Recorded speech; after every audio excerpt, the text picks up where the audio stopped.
Hey folks, it's Cody Stoffer with Playmakers Corner, here to tell you about Code Red coaching. Competing in athletics means you've lifted the weights, you've watched film, and you've got the passion. Problem is, that's what everyone else in the state has done. Perfect your game by honing in on your mental performance with Code Red coaching. Whether you are a team or an individual, Code Red coaching has the tools to create mentally solid habits and set up you or your team for success. Find Code Red Coaching at coderedcoaching.com or call 720-979-1914 to learn more today. That's coderedcoaching.com or 720-979-1914 today. Now back to the show.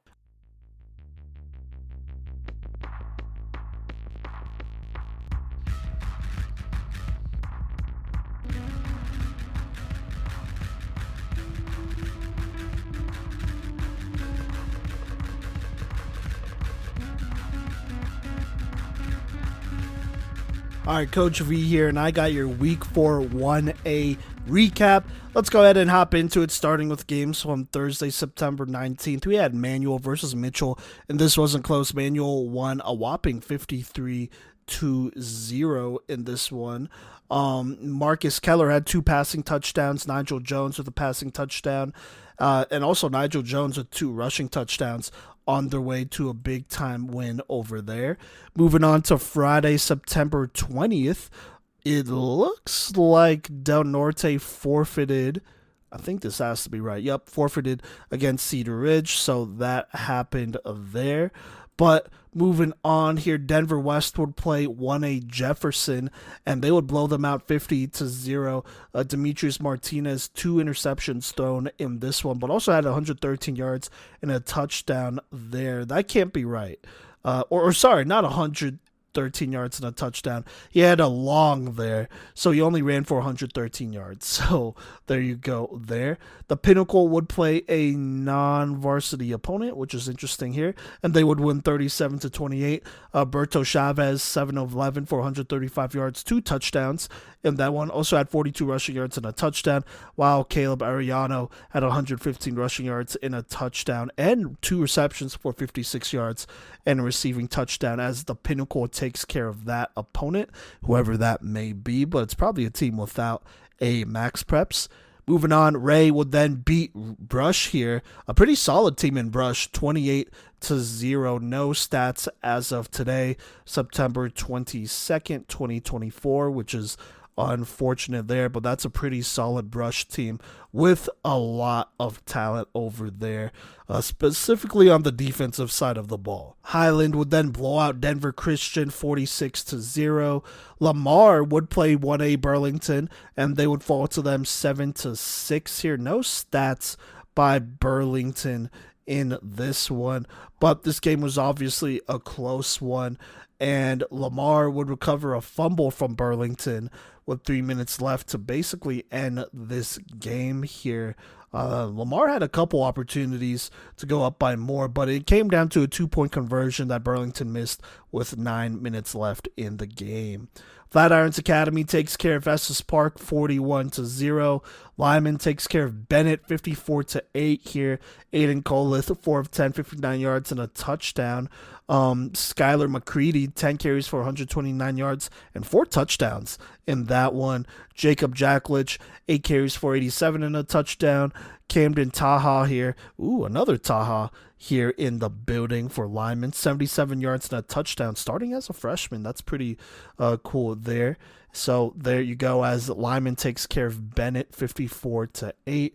Trinidad, they get a win here, a big blowout win, a rare one over Dolores Hertza Prep, 50-6, and we got stats as well. Shout out Trinidad. Xavier Garcia, the junior running back, 17 carries for 180 yards and the hat trick, 3 touchdowns in this one. Isaiah Marino, 73 yards and a touchdown, and David Romero, 44 yards and a touchdown, as they get, I want to say, their first blowout win in a really long, it has to be a really long time. I don't know if they've ever blown anybody out in all the years we've covered this thing. So good win for Trinidad. Also their first one of the season, 50-6 there over Dolores Huerta Prep. Definitely some good things going over there as they continue to get better. Now getting into more 1A versus 2A matchup, we have Forge Christian playing Kent Denver. and this was not close. Forge Christian 50-6 here. They're up 43-0 at half in a game that was not close against a team in Ken Denver who a lot of us ranked at 1 in 4A, or sorry, 2A. This last week here, the last couple weeks, in fact. So a huge win by Forge Christian. Sullivan Strange, he had himself a day here, 10 of 10 for 267 yards and 4 touchdowns. He also had another 35 rushing yards and a touchdown. Yuli Tafoya had 6 carries for 131 yards, and then Dante Vigil had 78 yards and a touchdown as Forge Christian with a statement win over Kent Denver. Bayfield would win a close one against Ignacio, 38-35 in a close one there. It would basically come down to a field goal that Bayfield would make here against Ignacio with about 3 minutes left in this game, and that would basically do it in that one. No stats for Ignacio here. In more 1A versus 2A matchups, we have Pagosa Springs playing Monta Vista, and they would win big 28-6 here. Some struggles by Monta Vista as they're still without Kevin Cisneros. Caden Madrid, 6 of 16, 133 yards, 1 touchdown, 2 picks. Pacheco led them with 14 carries for 56 yards. Alex Marquez with 6 carries for 46 here. Azariah Hurtado, 2 receptions, 68 yards, and a touchdown. But 3 fumbles from Marquez and Pacheco here would really hurt them in this game.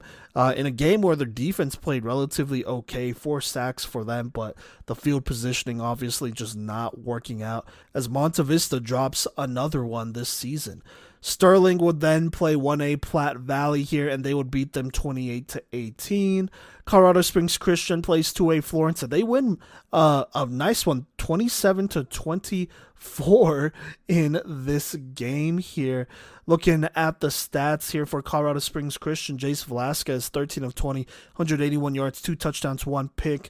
Daniel Hoggard, the running back for Colorado Springs Christian, 174 yards in this one as they went off against Florence, and they win a pretty big one as well to add to that. Moving on, Meeker gets a big win over Grand County here, 40-7.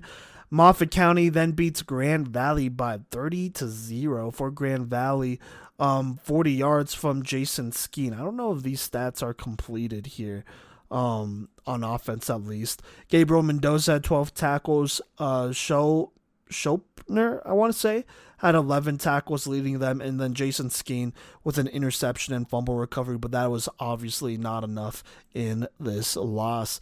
Ellicott, they take care of Center 49-0, a big win for Ellicott there.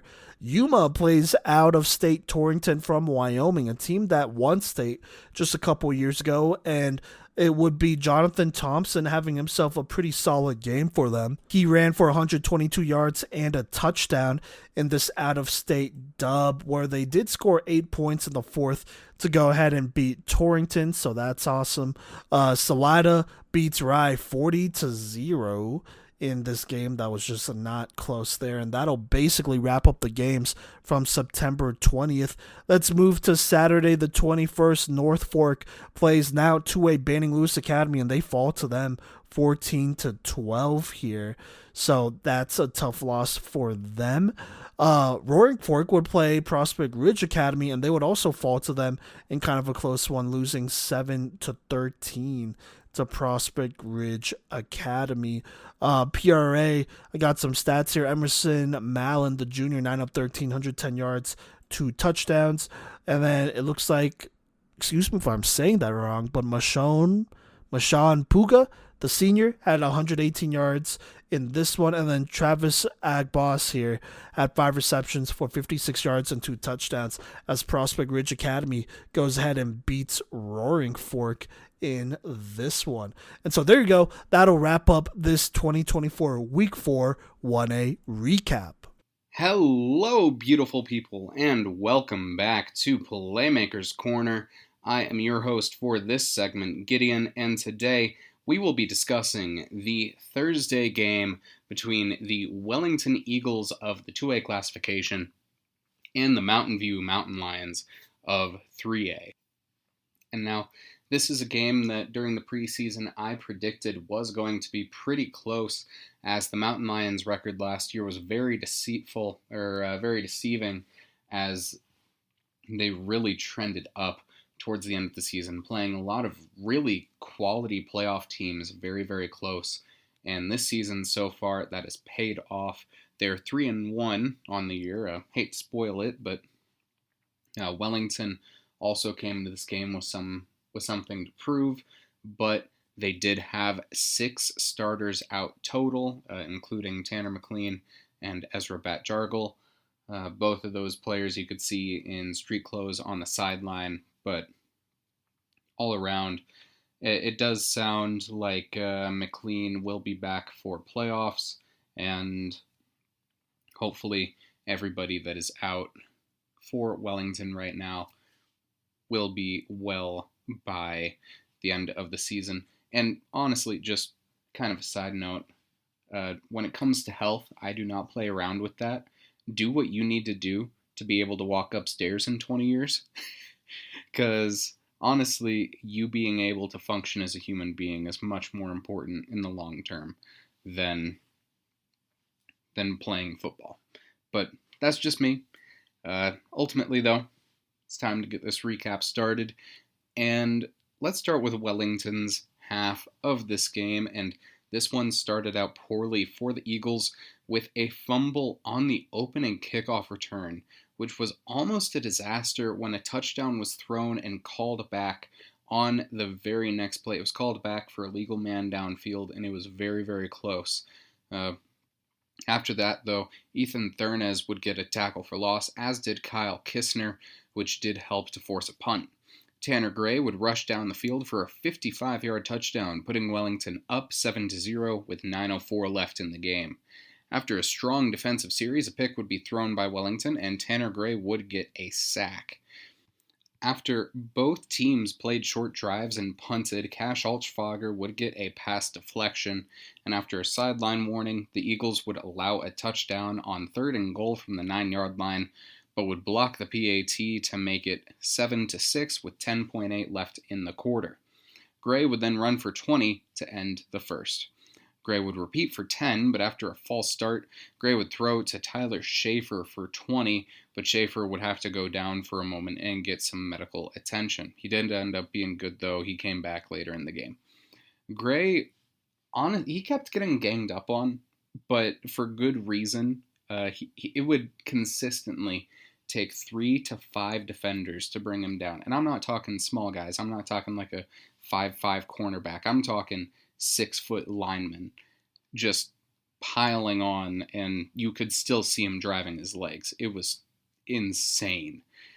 But all around, after a false start there, Seth Long, a kicker that I've watched grow over the years, he would end up nailing a 40-yard field goal to make it 10-6 with 9:11 left on that clock.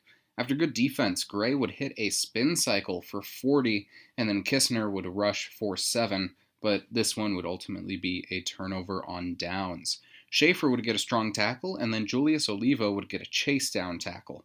Gray would reach for a pass deflection off the edge, went off of his palm on that one, and then Seamus Pike would force a turnover on downs to end the half.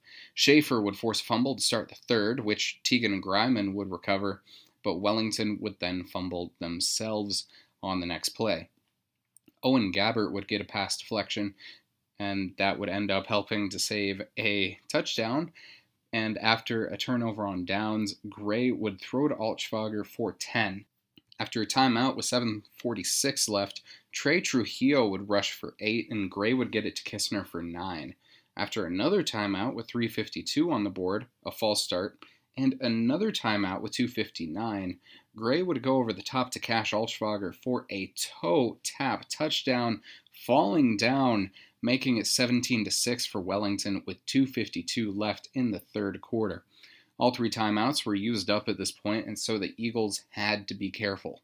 In the fourth, Matt Brown would get a pass deflection, but Wellington would allow a 60-yard touchdown, closing the lead to 17-12 after the Eagles stopped the conversion. Gabbert would returned the kickoff for 20, and the Eagles were getting good short gains to cross midfield, but would throw a pick. Olivo got a tackle for loss, and after an Altschwager PD, the Eagles were slowly getting pushed to their own red zone. Kenyon Breed managed to tackle a man for loss, and with 30 seconds left on the clock, on their own 13-yard line, Wellington managed to stop a pass on the 1, but Olivo was down.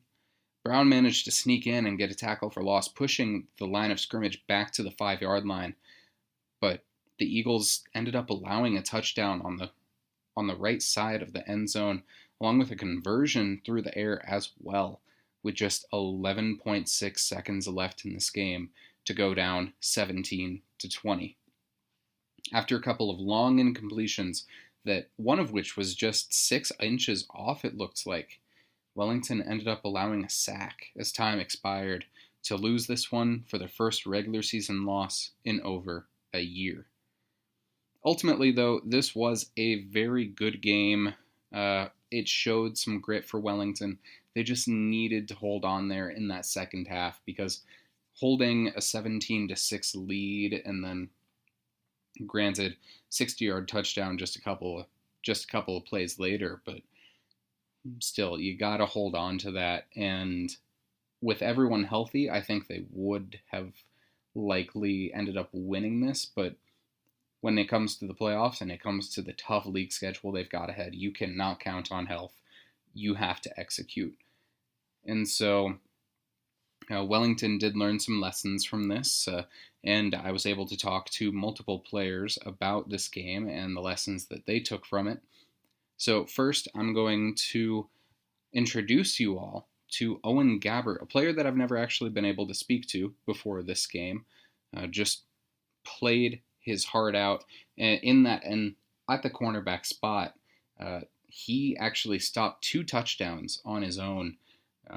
2 times he was the man on coverage on receivers that were a solid 6, 7, 8 inches taller than he is, and he still managed to force incompletions on what easily could have shifted the momentum in this game much earlier.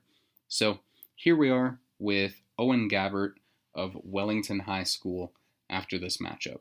What's up? This is Gideon here with Owen Gabbert of Wellington High School. Now, Owen, not the game that you wanted, but as an individual, you came out here and you were able to prevent 2 different touchdowns here in this game, both on the right side of the end zone. When you're looking at the guys that you're getting sent to cover, what are you seeing in the quarterback and in the receiver that allows you to break up those passes? I mean, I'm normally seeing guys that are bigger than me. You know, I'm a small guy, but I'm just out there to make plays, and you know, whatever happens, I just got to execute. I mean, as they always say, it's the size of the fight in the dog, right?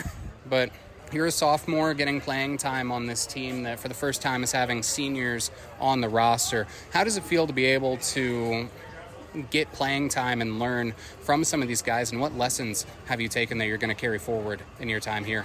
Hey, it's amazing. It's like I wouldn't pick a different team to play for. Like, this is my team. I want to play 4 years with them, and it's a great program. If you had to summarize your game as an individual, one word, what would it be? One word? Say heart. You know, I showed some heart at the start, and I made that error where I left my position at corner, and it just like messed up. Lost my confidence a little, but you know, I had a decent game overall, so just gotta keep building forward.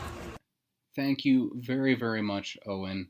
I mean, I said it there during the interview, but it's all about the size of the fight in the dog, especially when it comes to this level of athletics. And really, he was sticking with the receiver 99% of the time in this particular game.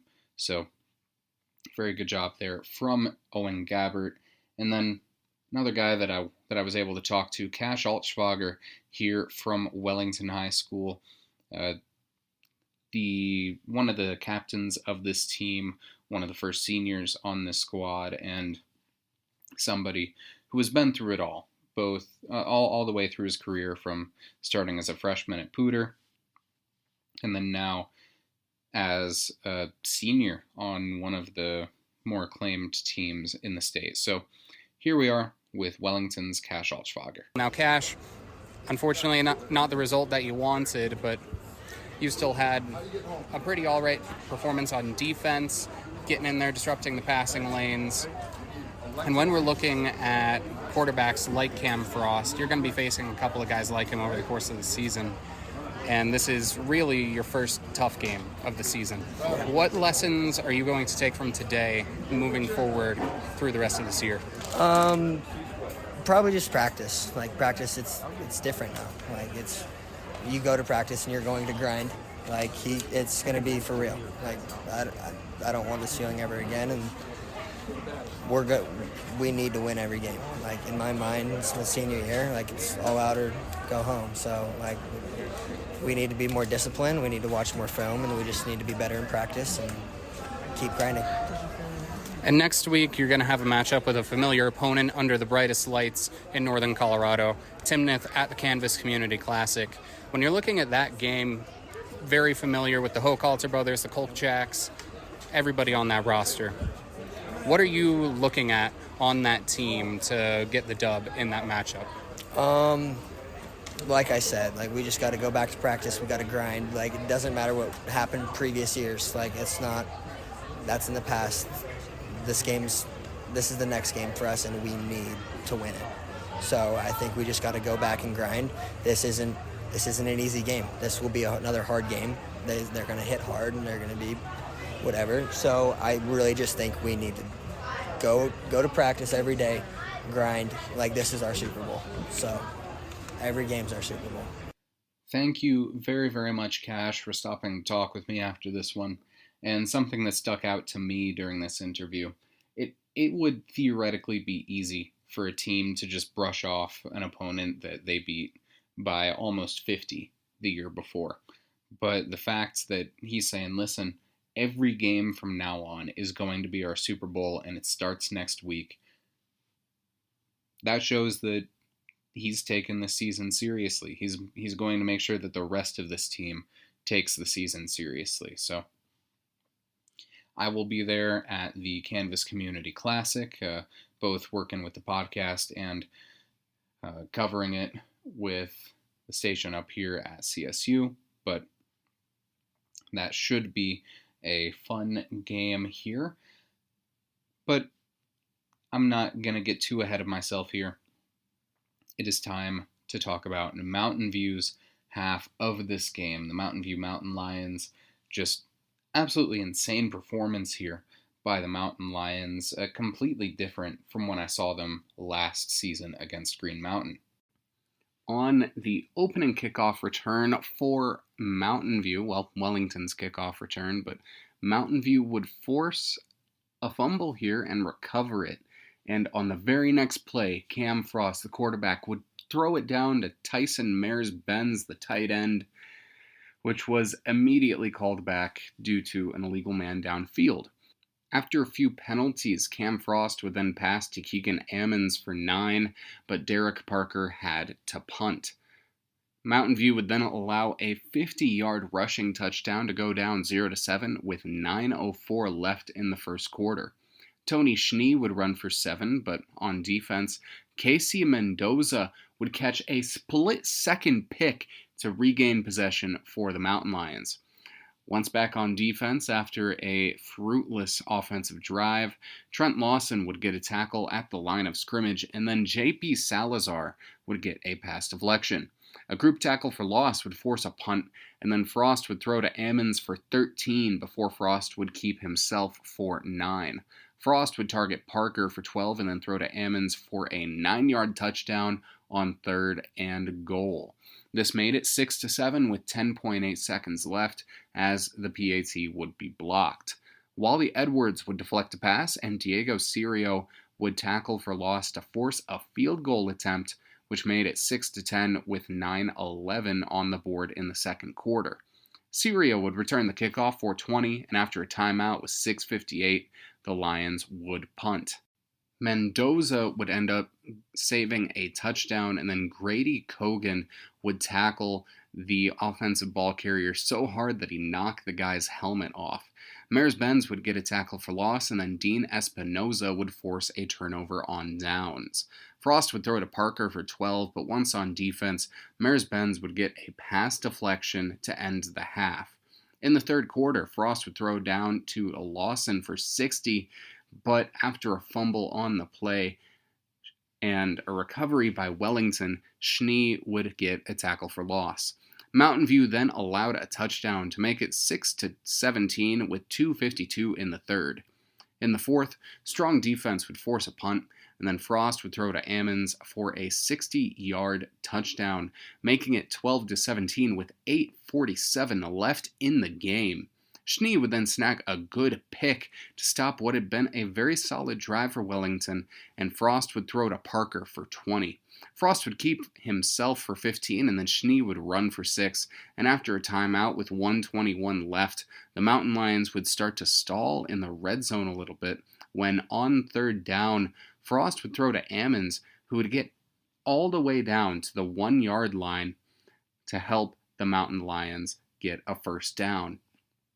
Frost would then roll out to the left to throw to Parker in the end zone, where Parker managed to get a touchdown and then mirrored that exact same play Frost did down to Myers-Benz to make it a 20-17 lead with 11.6 seconds left. After 2 incompletions, there were 0.7 seconds left on the clock, and Wellington had one last play. Myers-Benz would spin around the offensive tackle, getting a little bit of pressure, getting hands on the quarterback, and even though the quarterback was able to create some separation, this made an opening for Wally Edwards to get in there, slam into QB1, and get the game-winning sack for the Mountain Lions, allowing Mountain View to get 3 wins for the first time since 2020. And ultimately, this game was like a movie. It was left, right, and center. Everything was all over the place, everywhere, all at once. It was such a fun game to be at. This is the type of game that I do this for. But before I continue any further, I have to talk about our playmakers of the game for the Mountain View Mountain Lions. Starting off, unfortunately, I wasn't able to get an interview with this player, but we have Cam Frost of, the quarterback spot for Mountain View. Frost, he went 15 for 25 passing for 245 yards and 3 touchdowns, along with rushing for 15 yards in this game. Frost, he stepped up at the end of last season and has mightily taken the lead as a leader for this team this year, and I can tell that the vibes are much, much better from this point in the season last year.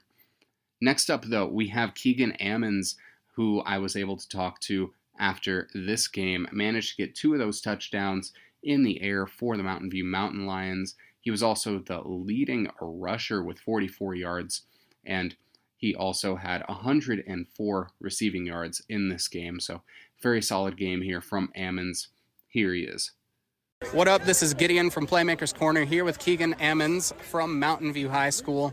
Keegan, incredible win tonight. You guys were able to persevere after being down, I believe it was 17-6 there in that third quarter.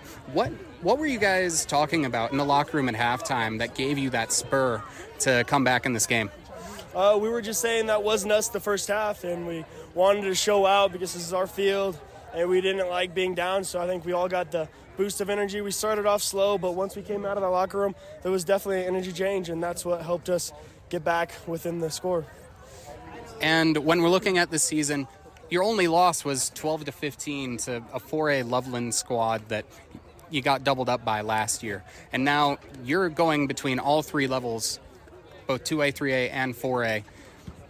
What do you have to say to the people who doubted you guys, who looked at that schedule and said this team isn't going to win very many games?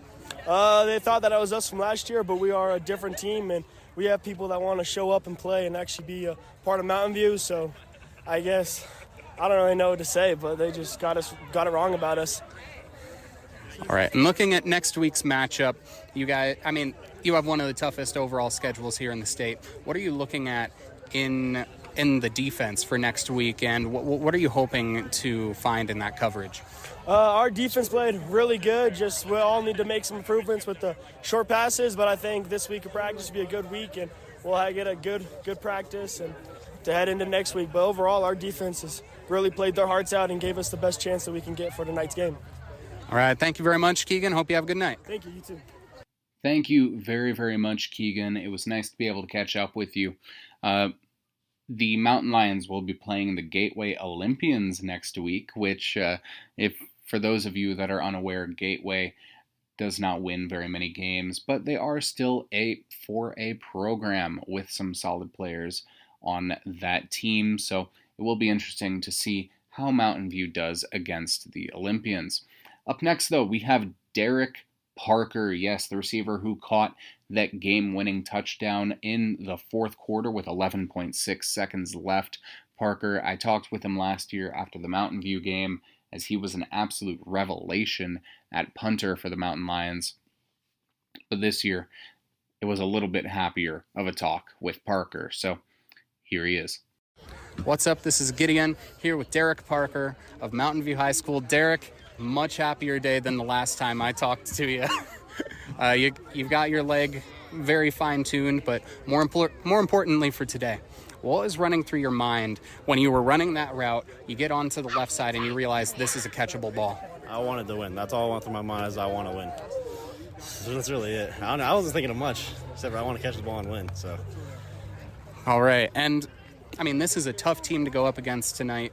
You had a few targets there. And when we're looking at this defense, what did you see in that secondary? I know you were able to run a couple of efficient routes, get some medium length catches in there. So what were you seeing in that secondary? I saw that they'd usually bite down on our Z that has lined up inside of me, so it's a little easier to run a post or something. And then when they wouldn't, they'd either bail out so it's slanted wide open like I got tonight, or like that trip formation that we do, and I run inside. It's usually really open for whatever team we play, but yeah. Very good. And to close it out, a lot of people looked at last year's record and they discounted this team right off the bat.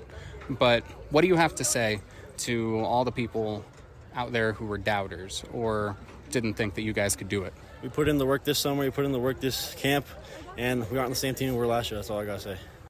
Thank you very, very much, Derek. It was nice to be able to talk with you some more about the progress that this team has made over the past year. And one of the players that, when I was doing the season preview for this squad, that I was really interested in seeing how he would do this year is our playmaker of the game for the Mountain View Mountain Lions, or co-playmaker of the game, really. All of these guys are deserving of their flowers, but I'm going to go with Tyson Mayers-Benz. Multiple pass deflections, creating some really good pressure on a very talented Wellington quarterback in Tanner Gray. Ended up catching that conversion to seal it, because at that point, Wellington would not have been satisfied going for the field goal. They had to go for the kill shot.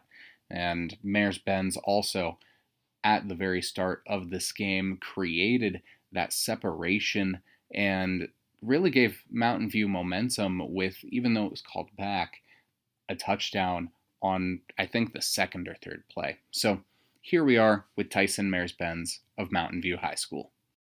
What's up? This is Gideon here with Tyson Mayers-Benz of Mountain View High School. Tyson, with that win over Wellington in just Game 4 of the season, you guys have already surpassed last year's win total. How does that feel to be a Mountain Lion? It feels great. We've been through the gauntlet these past 3 years with all sophomores, and we've all grown together, and it's just amazing to see it finally pay off. I mean, it's great. It's great. Yep.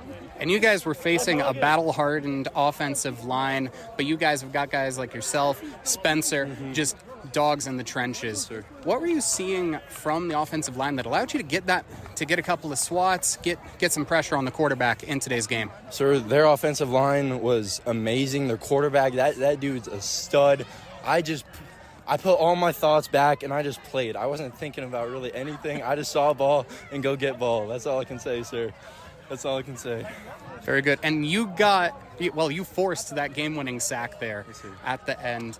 No time left on the clock. Do or die. What was running through your head as that last snap was happening? I haven't got much pressure that game, and I kept going outside, and I was like, you know what, this dude's kind of getting me outside. I'm going to spin in. I spun in. It worked to perfection, and the quarterback was not expecting that, and that's what happened, sir. Very good. Yeah. And to close it out, when we're looking at the rest of this season, I had you guys pegged as a potential playoff berth. You guys have got a tough schedule, tough teams like Pomona, Roosevelt, Thompson Valley. Big time. How do you think this game is going to contribute to your guys' play style and level in those matchups? Our captains, we've been talking, and we knew this game, we're on a beam right now, and this game put us over the edge because we need to win tough games, and this game proved that we can do that. This 2A Wellington team, they're animals, but we beat them when we came out on top, and so we are coming in every week with confidence, and we know we can do this. Thank you very, very much, Tyson. It was a pleasure to be able to talk with you about the development that this team has experienced over the past 3 years, over the past 4 years. I was able to talk with Coach Fry before the game, and he expressed a lot of joy over how this team has really grown over the years and the development these guys have had, the chemistry that these guys have. And looking forward, next week, the Mountain Lions will be traveling down to Aurora to face the Gateway Olympians again next Friday at 6:30 p.m. And then Wellington, for their part, on Friday as well at 4:30 p.m. will be facing the Timnath Cubs at Canvas Stadium for the Box Elder Cup. It has been filled with sugar beets for these past couple of years, but Timnath is going to be trying to change that. I will be in attendance for that game again, and ultimately, when it comes down to it, best of luck to both of these teams for the rest of their seasons. Both teams have absolute gauntlets of league schedules, and I will likely be seeing both of these teams at least once more this year. So go out there, support Colorado High School athletics, not just football, but go out there and support the soccer, volleyball, flag football, and softball, cross country, everything going on right now. Go and support those athletes representing this state. Stay hydrated. Make sure that you tell your mom that you love her. And I will catch you all on the flip side. Peace. What is good, y'all? This is Gino with the Playmakers Corner podcast, and I am very excited to be y'all's guide through the 2A classification for the 2024 high school football season. We had some blowouts, we had some cross-classification games, and we had some very, very interesting surprises this week. So let's not waste any more time and jump right into our Thursday games from September 19th. In our first of the Thursday games, we have Brevin Doss's 7 total touchdowns propels 8th-ranked University over Devlin 68-27. Brevin Doss had a mind-boggling stat line with 300 yards and 6 touchdowns on only 13 carries, while also adding a 91-yard kick return touchdown. And then he also added 50 yards on 3 receptions and 41 punt return yards. An absolutely ridiculous game from Doss, and you can definitely count on hearing his name in our 2A Playmaker of the Week honors this week. But also for University, you had Michael Kelly, who ran for 134 yards and a touchdown on 10 carries. And then Freddie Cano had 90 yards and a touchdown on 12 carries. And then last but not least here for University on offense, Will Corby had a 36-yard receiving touchdown to help propel University over Devlin. Moving on now, we have Mitchell, who got creamed on the road 53-0 to 1A Manual. No stats in that game for Mitchell, but that is probably for the best. Now, let's talk about a ranked matchup here where we have the number 3 ranked Wellington, who falls for the first time this season 20-17 to 3A Mountain View on the road. Tanner Gray carried this team with 196 yards and a touchdown on 15 carries, and then defensively he had 6 tackles and a sack. He struggled passing the ball a bit though, going 7 for 17 for 92 yards with a touchdown and 2 picks. Cash Altschwager had 4 receptions for 50 yards and a touchdown, and he also added 10 tackles on defense. Also on defense here for Wellington, Canyon Breed had 8 tackles and 3 tackles for loss. Tegan Greeman led the team with 11 tackles and a tackle for loss, and Ian Allison finished with 8 tackles and 2 tackles for loss.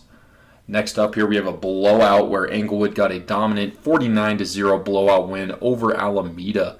Dion Robinson went crazy for Englewood, putting up 217 yards and 5 touchdowns on 22 carries. Dylan Knoll went 7 for 8 for 107 yards and a touchdown. And Nathan Owens had a 45-yard touchdown reception. On defense here for Englewood, Kevin Mayle had 8 tackles and a ridiculous 6 tackles for loss. Logan Mayle led the team with 11 tackles and 2 tackles for loss. And then Yandel Munoz and Joe McMains both finished with 7 tackles and 3 tackles for loss each. The next game we're going to talk about here is also another shutout and a blowout where Arvada obliterated Lincoln 60-0.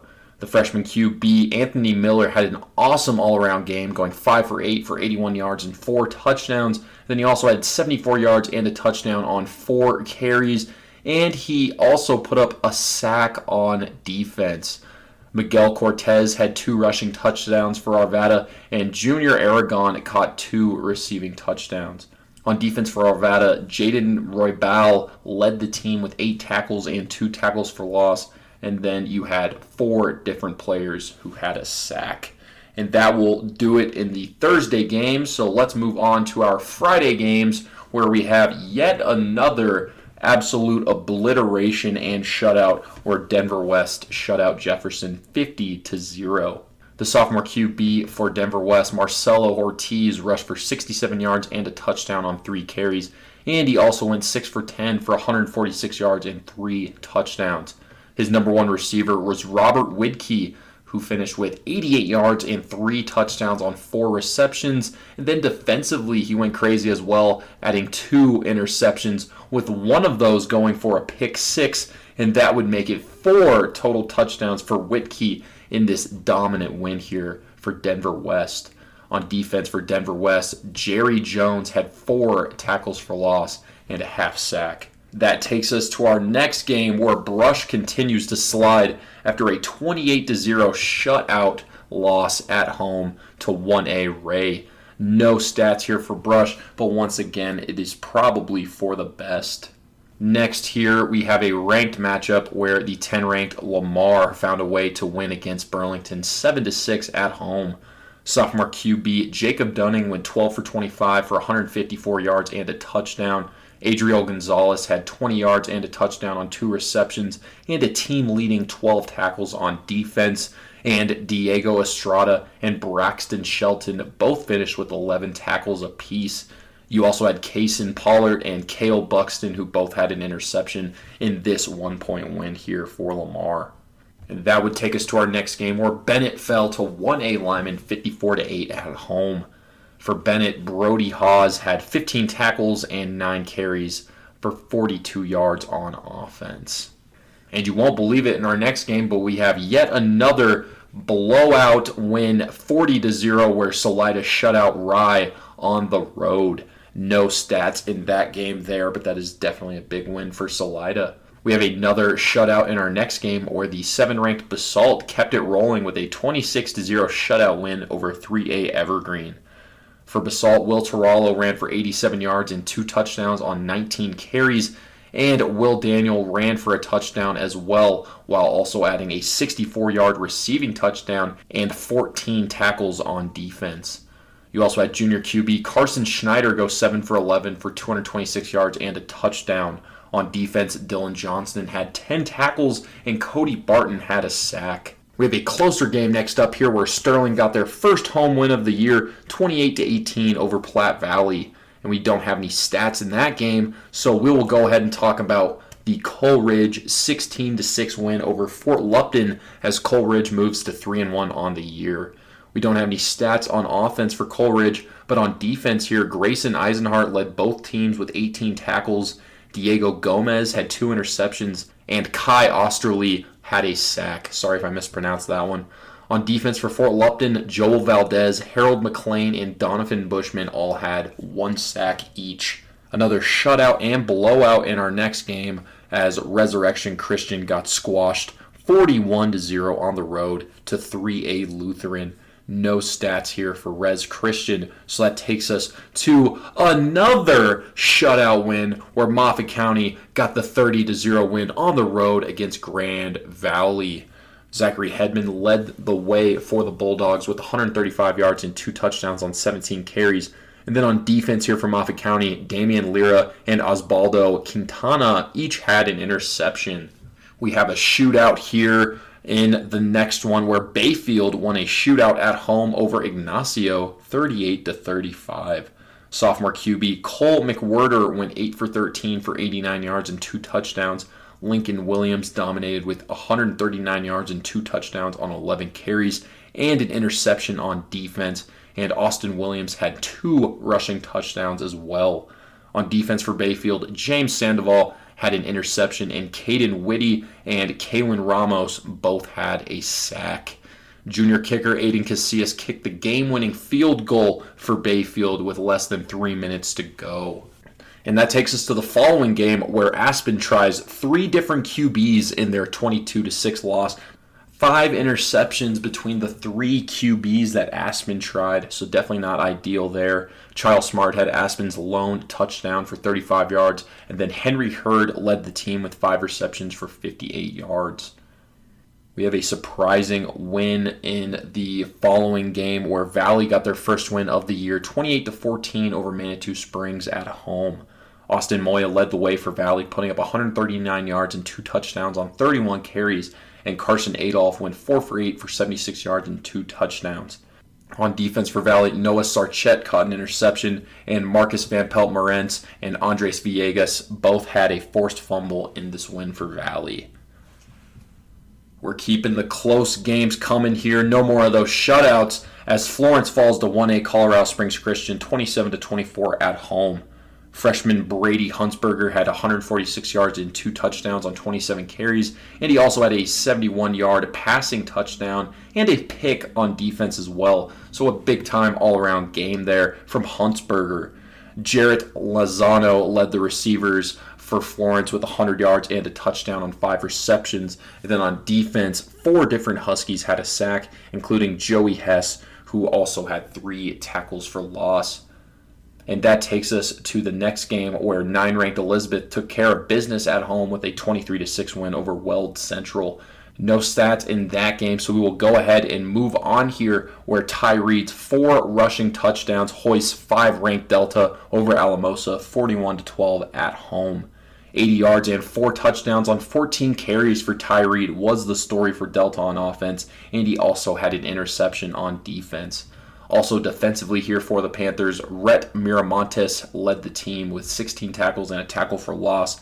Jordan Frazier had 12 tackles and 2 tackles for loss, and he forced a safety as well. And Jordan Zavala and Alonzo Huerta both had an interception for Delta in that win.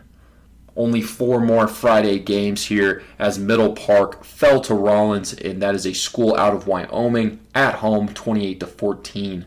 No stats in that one, so we will talk about Pagosa Springs, who got back on track here with a 28-6 win over 1A Monta Vista. No stats in that one game, so we will go ahead and talk about our second to last of the Friday games, where 6th-ranked Strasburg continues to dominate after their 34-7 win over the Academy.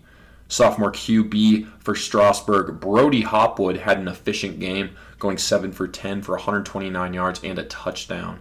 He also had sophomore running back Aiden Dodge rush for 118 yards and 2 touchdowns on 18 carries, and he also added an interception on defense.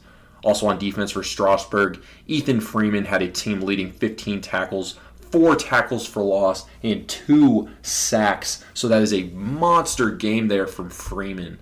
You also had Jorge Parra, who had 10 tackles, 5 tackles for loss, and a forced fumble, while also adding a receiving touchdown on offense. So that is some very, very good all-around performances here for Strasburg.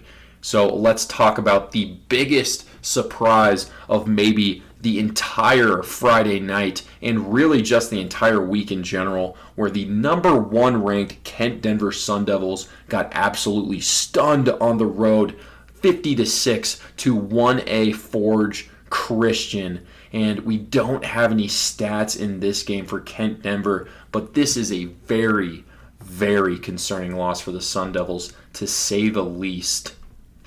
But with that out of the way, let's talk about these last 2 games here on Saturday, where Banning Lewis got their first win as a 2A program in their 14-12 road win over 1A North Fork. Sophomore QB Sam Early had both touchdowns for Banning Lewis, going 6 for 14 for 99 yards with 2 touchdowns and 2 interceptions. Cam Leggett finished with 43 yards and a touchdown on 2 receptions, and Isaiah Gomez had a 15-yard touchdown reception. 2 ranked TCA in our final game here in this Week 4 recap keeps it rolling with a 46-point shutout win on the road over La Junta.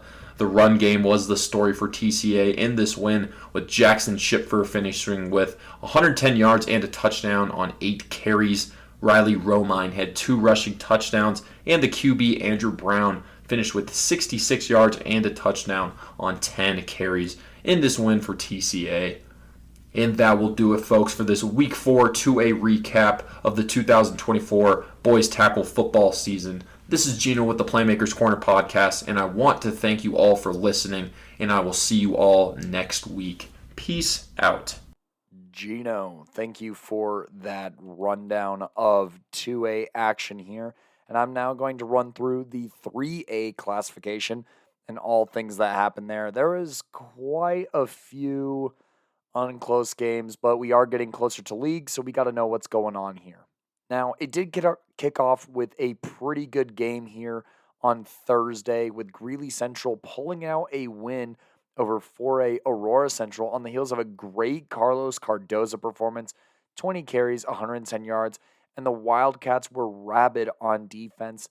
This Greeley Central defense had 8 sacks on the Trojans in their 21-13 win, and the red zone defense locked in, seeing as how the Aurora Central offense had almost 300 yards but could only put up 13 points against the Wildcats. This is a good win for Greeley Central here. Coronado, in other news, gets to 500 with their big win over Pueblo Centennial, with a few notable performances, including Thomas Buckmiller, who found senior Zen Groves for all 3 of Coronado's passing scores out of Zen's 6 total receptions. Jason Bowden was the primary back, rushing for 79 yards and a pair of scores, while Cosby, Lyric Smith, and Carson Hall all had forced turnovers in this shutout effort. Pueblo Centennial drops to 0-4 on the season. Make sure to listen to Gideon's recap, but Cam Frost steps up big for Mountain View, going 15 of 25 for 245 yards and 3 scores in Mountain View's 3-point win over Wellington.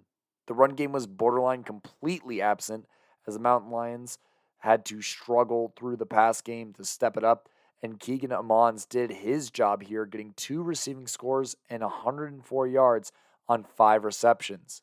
The defense also pulled their weight, forcing 3 turnovers, with Tony Schnee and Casey Mendoza both getting interceptions.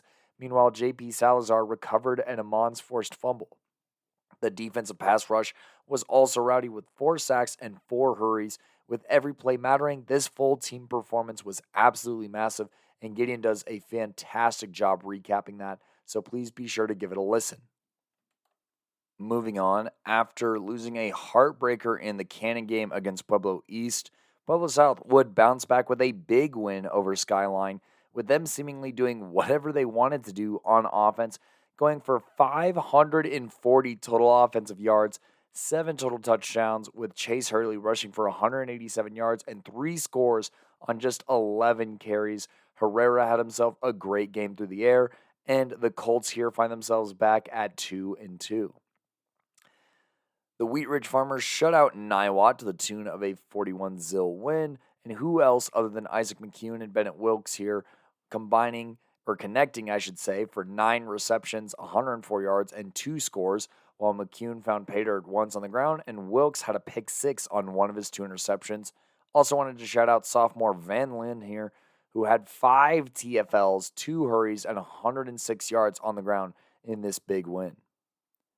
Pomona, after a huge upset last week, loses to 4A heavyweight Dakota Ridge 34-12 in what's their last game against a non-3A opponent, and has me licking my chops for the remainder of this league schedule in this 3A league with Pomona. That should be an awesome bloodbath, honestly.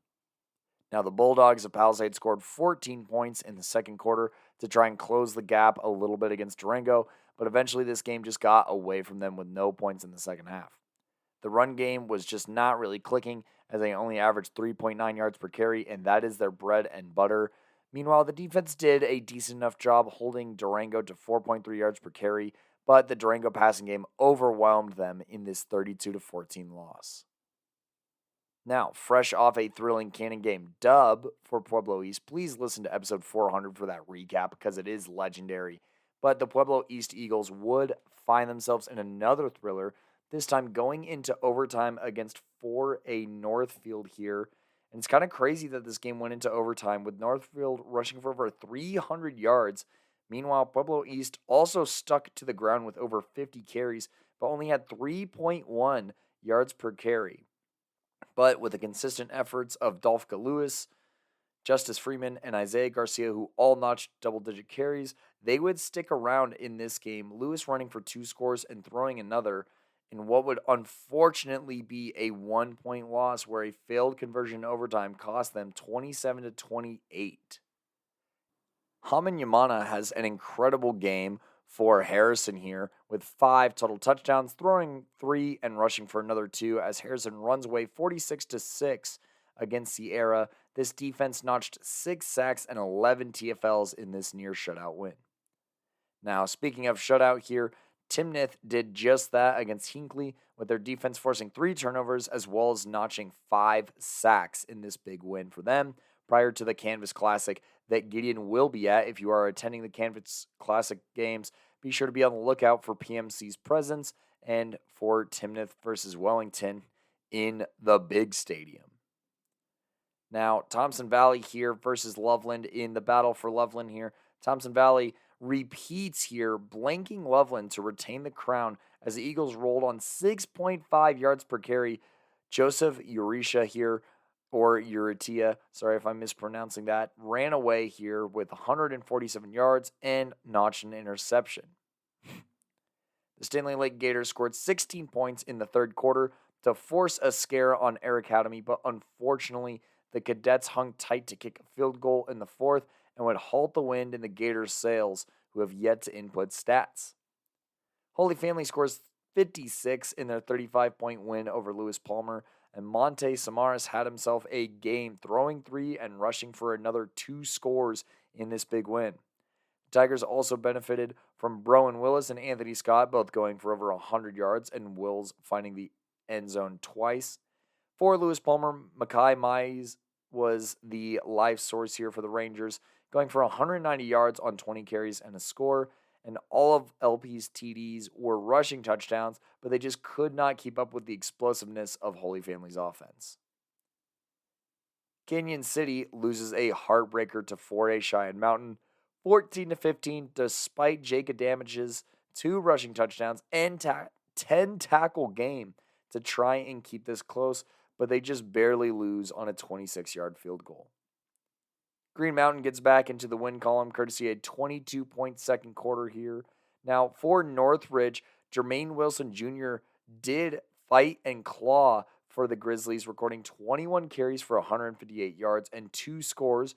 Meanwhile, senior quarterback Justin Thill had a decent showing, going 15 of 25 for 130 yards and a score, but they just could not keep up with the Green Mountain offense that ran for 281 yards and 4 different players rushing for a touchdown, while Demetrius Padilla reached the century mark and returned a punt for a touchdown. Gotta love us some special teams plays in Green Mountain's big win over Northridge. Trip Thomas obtained a hat trick for the Wizards here in this closer 21-7 win over Severance High School. Windsor worked some magic on defense, though, with a whopping 12 tackles for loss, headlined by S.J. Walker's 3 TFLs, and the pass rush itself had 6 sacks and even more hurries. There are no stats for Severance at this time. Roosevelt rolls, scoring 47 points and allowing 0 against Rifle. Lutheran does the same thing, but with 41 points against Res Christian. Conifer here goes 54-14 over George Washington. There are no recorded stats from GW, but Benson White for Conifer goes 13 of 24 for 376 yards and 5 passing touchdowns. Meanwhile, Solomon Washer catches 3 of those touchdowns on 4 receptions for 204 yards in what is sure to be at least a candidacy in Playmaker of the Week. Pueblo Central loses at home 27-3 to California's Moore Park here. This is a very good out-of-state team, and they still managed to rush for over 200 yards, with Gennaro Pino breaking 100 and Joseph Castro being close. But there was no Amari Brown in the box score, and the passing game was absolutely absent in what's a tougher loss to a good out-of-state opponent. Fort Morgan runs away from Skyview 50-14. Carlos Carrillo here for Skyview struggled with 2 interceptions, and the Skyview ground game was just anemic, not even breaking 75 yards on the ground. And there are no stats to report from the Mustangs, but on the bright side for Skyview, Josiah Morris did record 10 tackles, and Josiah Polnow here forced an interception. Disco here takes care of their southern matchup 42-13 over Pueblo County. Hayden Jones of Discovery Canyon has 13 carries for 148 yards and 4 rushing touchdowns, while almost having a perfect passing night, going 9 of 13 for 116 yards and a score. Pueblo County ran the ball pretty well themselves, with Orlando Rodriguez running for 101 yards, and then Cohen Glenn and Alfonso Mays both finding the end zone, but Glenn just struggled completing passes in this loss. Sophomore quarterback Coulter Blakey throws 5 touchdowns in an almost 80-point effort win over Littleton for Eagle Valley. Dylan Gonsolt here gets 4 interceptions in Summit's 22-6 win over Aspen, where as a whole, the defense forced 5 interceptions, just nothing really working for the Skiers on the offensive side of the ball, in huge part to a great defensive effort from Summit. The Cougars of Evergreen attempt 40 rushes in a game, but Basalt holds them to 3.7 yards per carry and shuts them out in what's kind of an embarrassing first loss of the season. Ryan St. Aubin of Meade was the leader in this backfield that overall as a unit collected 373 yards and 5 touchdowns, St. Aubin contributing 106 of those yards in the 42-6 win over Greeley West. Liberty on Saturday was the only 3A game that beat Palmer 29-8, scoring in every quarter on the way to the dub. And that'll do it for the 3A recap. This was not the most competitive week, but as we head into league here shortly, things are going to heat up in the 3A classification. All right, now let's go ahead and talk about this matchup between Mesa Ridge and Heritage.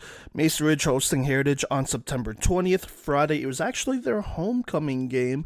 Going into this game here, I want to say each team had 1 loss each. Heritage losing to Arapahoe, and then Mesa Ridge, they lost just last week here, so looking to bounce back, but they lost in a tough one, 19-14 to Dakota Ridge. So going into this one, definitely a game that both teams want to get here in order to move up rankings-wise for the playoffs. Big playoff implications here. I think both will make it, but obviously rankings, matchups, that means a lot going into it. So let's go ahead and hop into this one. In the first quarter, Mesa Ridge will go ahead and receive here. They get a nice return to get them on the 44, I believe. That gets them close to midfield, not past it just yet. But to start, Bryce Real, the senior quarterback in, he goes ahead and throws it to Iwanski, Xander Iwanski. That is their big tight end, and he gets them a nice 4-yard gain there. Following that, they hand it off to Trey Salas, who gets about 2, so that sets up a 3rd and 4 early in this game. On 3rd and 4, Bryce Real, he goes ahead and scrambles and slides. That's good for a first down past midfield. Then right after that, Real gets the snap out of shotgun and throws a quick slant here to Anthony Smith, who goes ahead and turns on the burners and brings it to the house, 40-plus yards to get this thing going. PAT is good, so Mesa Ridge goes up 7-0 on Heritage with only 10:45 left here. A big play on that slant to get this game started here. And so here we go. Heritage, they take over on the 33 here. They hand it off to their running back. That would be Mo Thanel, who's more of their power back, and he gets stopped for a loss of 1. Then Jamison Cease in at quarterback, and excuse me if I'm saying that wrong, but he throws it to his big D1 tight end, Cam Jensen, but it is dropped, unfortunately. Following that, it brings up third here, and Cease, he rolls right and finds Jet Balika for a quick first down. Then it's a quick throw here to Xavier Montserrat, I want to say, the senior wide receiver, and he goes ahead and gets another he does get another first down, excuse me. Then they're rolling here. CC rolls out right, throws to Jensen. He gets about 7. They hand it off right to Balika. He gives them another first down as his Heritage drive is going well.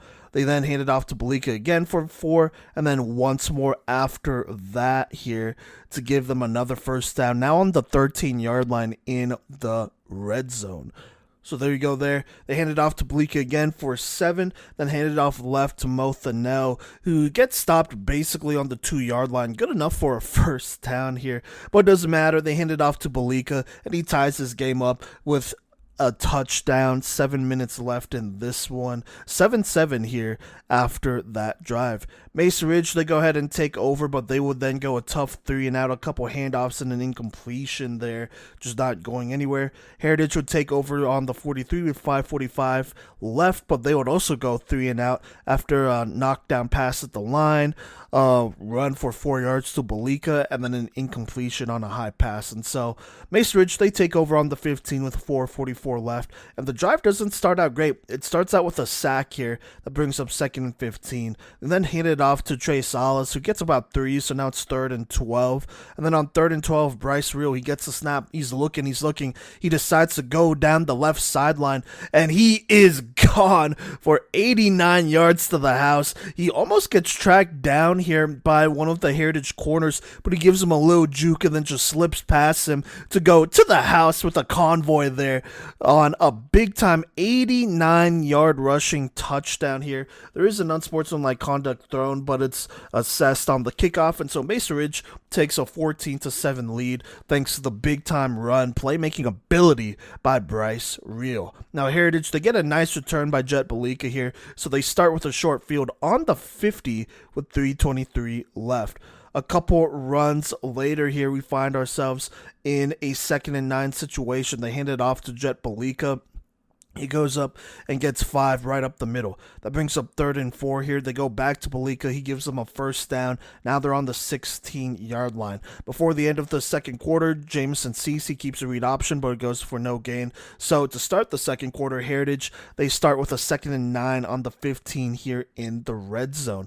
On 2nd down, they hand it off to Mo Thanel, and he breaks 1 tackle. He stiff arms another, and he trucks his way into the end zone here for a sensational power classic 16-yard touchdown. Very Marshawn Lynch-esque in that moment to go ahead and tie this one up once more. Now Mesa Ridge, they go ahead and they take over on the 11 after a tough personal foul at 11:33 here.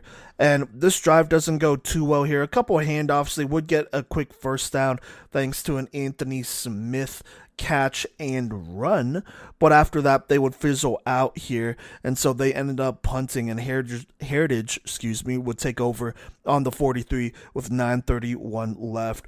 But Heritage, this drive doesn't really go anywhere here. They try to run it. They do find themselves in a 3rd and 10 after a couple runs here, but on 3rd and 10, CC tries to throw it, but it's incomplete. That brings up 4th down here. It looks like they're gonna go for it.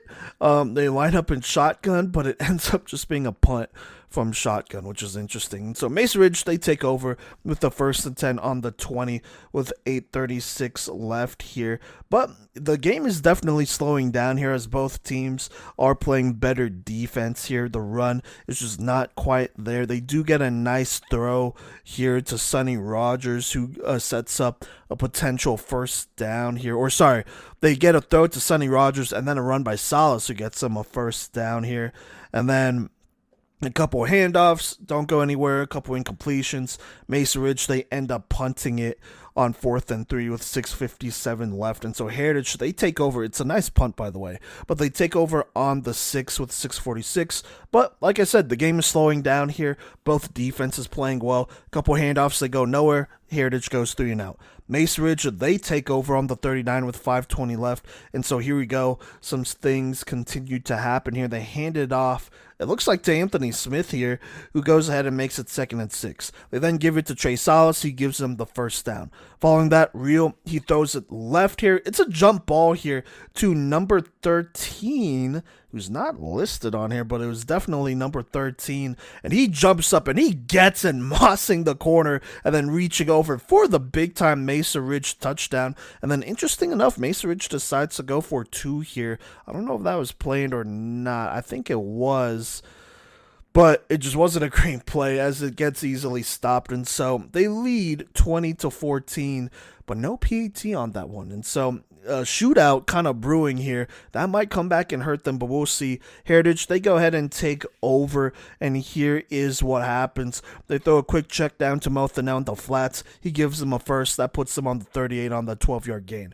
Then Jameson Cease with the carry right. He's pretty much untouched here as he slides for another first down. That puts them on the 50 there. Following that, CC tries to throw down the left sideline here, I believe to Tanner Turk here, but Anthony Smith just boxes him out, the bigger player there.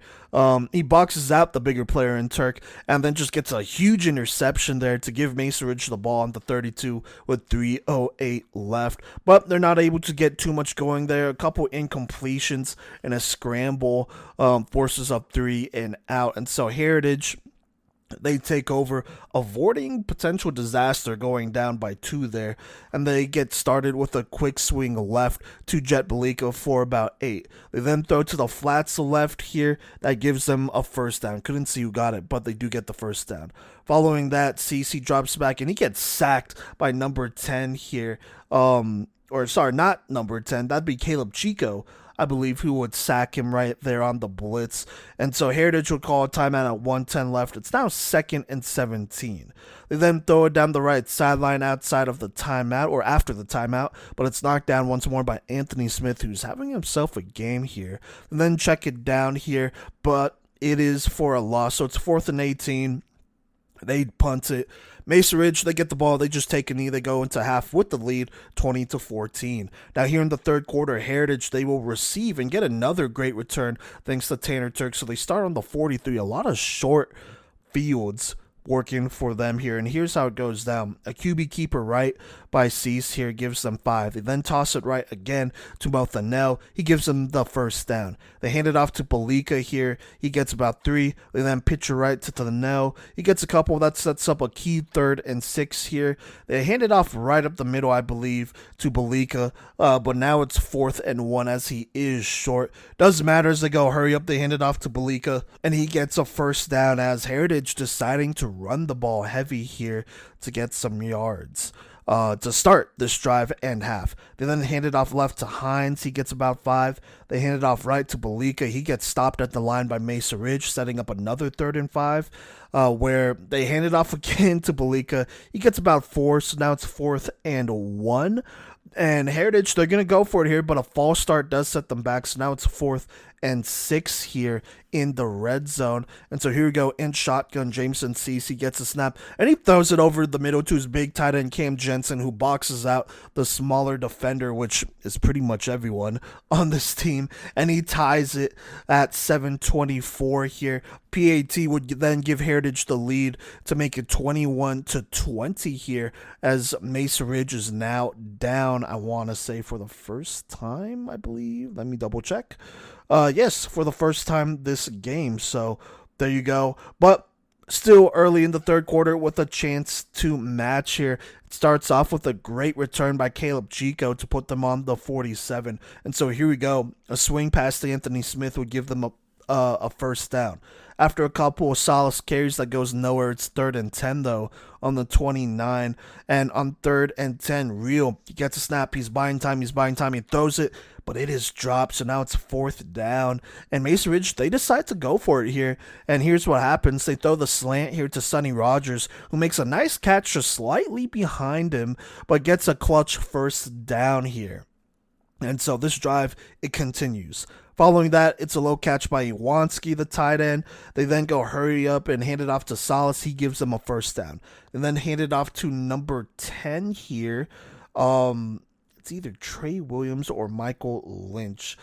That's what's listed on the roster right now. I don't know which one, but either way, he punches it in for a big-time touchdown here and hits the Gangnam Style celebration, which obviously gets an unsportsmanlike, which will be assessed on the kickoff. But either way, they go up 26-1. PET is good, so they go up 27-1. Heritage, they get a pretty nice return on that kickoff, and so they start on the 44 here. And they put together a pretty long drive. It starts with Cease finding Belika on the quick hitter for 8. Then a handoff to the now to get close, making him 3rd and inches. Cease will then just power forward for a first down on the hurry-up quarterback sneak. Then hand it off to the now for 3. They hand it off to Belika, who breaks some tackles for a tough first down. Then it's a read option, another run by Cease. He gets another first down. Then they hand it off to Belika, who goes in for a touchdown, but a key holding penalty will bring this one back. So now it's 1st and 20 here. On 1st and 20, CC keeps the option, but he gets smacked by Caleb Chico in the backfield. So now it's 2nd and 24 here. On 2nd down, Jameson, he finds Belika on the tough out route, but an ineligible receiver will bring that back, which would have been a nice gain. So now it's 2nd and 29 here. And then on 2nd and 29, it's very interesting. They throw it deep, and it's definitely a PI on Mesa Ridge as the receiver gets pushed down. But they call ineligible receiver on Heritage here. So now it's 2nd and 34. A little bit of a controversial play. They didn't throw a flag at all on that PI, so there you go there. But either way, a lot happening here. Mesa Ridge calls a timeout at 45 seconds. And so outside of that, Heritage, they go ahead and call a play here. And it's a double pass, which is open, but it is just overthrown. So now it's 3rd and very long, like 3rd and 30 here.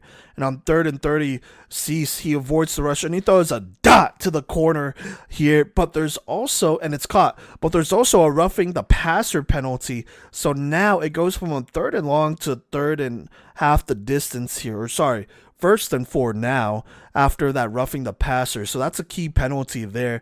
They would have been a lot closer here. That was about a 20-yard throw that Cease made anyways. And so now it's 1st and 4 though. And they just hand it off to the now, who punches it in for a tough run to make it 27-27 with 27 seconds left in this game. PAT, though, would give them the lead 28-27 as we have ourselves a classic shootout here between Mesa Ridge and Heritage. A tough 3rd down situation, which Mesa Ridge kind of bailed them out of to go ahead and give them that score there. And so, you know what? Let's just go ahead and fast forward to the 4th quarter as Mesa Ridge is now on the 41 here to start. They go ahead and throw a quick out to their tight end, Iwanski, who makes it 2nd and 3. Salas will then get the handoff and get the first down here. They'll then throw a quick curl here to Sonny Rogers, who breaks a tackle and then goes ahead and gets the first down here. Mesa Ridge going hurry up here. They hand it off to Salas, who gets about 4. Another handoff to Salas, gets about 5 here, so now it's 3rd and 1. They hand it off to Salas again, who gets the first, but there is a penalty.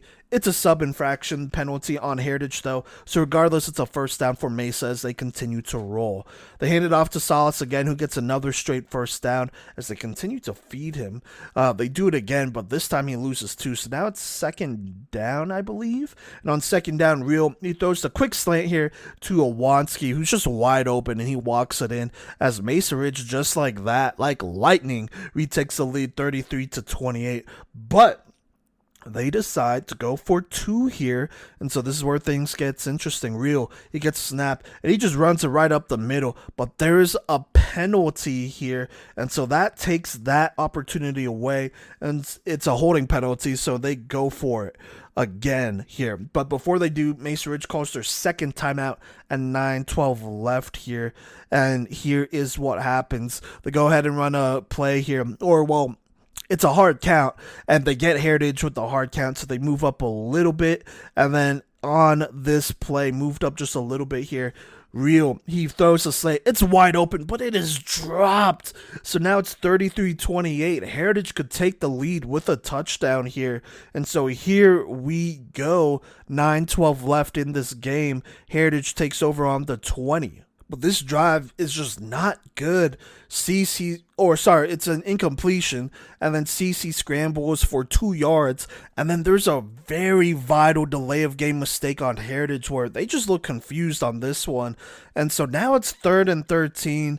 He's trying to throw it, but he has no choice but to check it down. It's obviously stopped way short, and so Heritage goes 3 and out in a key mistake there. And so Mesa Ridge, they take over on the 35 with 7:52 left.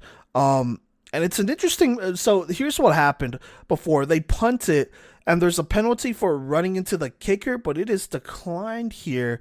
Heritage could have potentially went for it, but they decide to give Mesa Ridge the ball back.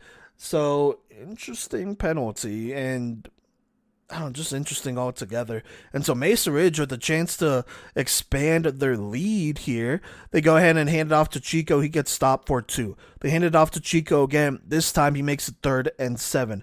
They then throw Real throws the clutch spot route to Awanski, who goes ahead and reaches over, gets the first down, extending this drive. Now they're on the 49 as the clock rolls.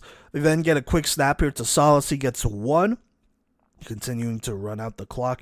They hand it off to Salas again, who gets stacked up. It's now 3rd and 8 here. And then Real on 3rd down. He just goes ahead and scrambles right up the middle and then scoots out of bounds here. But unfortunately, there's a holding penalty that'll bring that one back, a potential first. But it doesn't matter. As Real, he throws the post to Sonny Rogers, who gives him a tough first down here on 3rd and 19, another missed opportunity by Heritage. And so the clock continues to run. They continue to hand it off to Salas, who gets 2. A keeper by Real will make up 3rd and short with some extracurriculars after. And then they go ahead and run an option here, which is basically stop mid handoff here. So it's stop for a loss. It's now 4th and 1 here with 3:16 left. But Mesa Ridge, they would line up to go for it, and once more they get Heritage with the hard count. So that's a key first down here. Again, another mistake by Heritage. And then this next time, Real, he goes right, but he gets popped here, so there's a flag.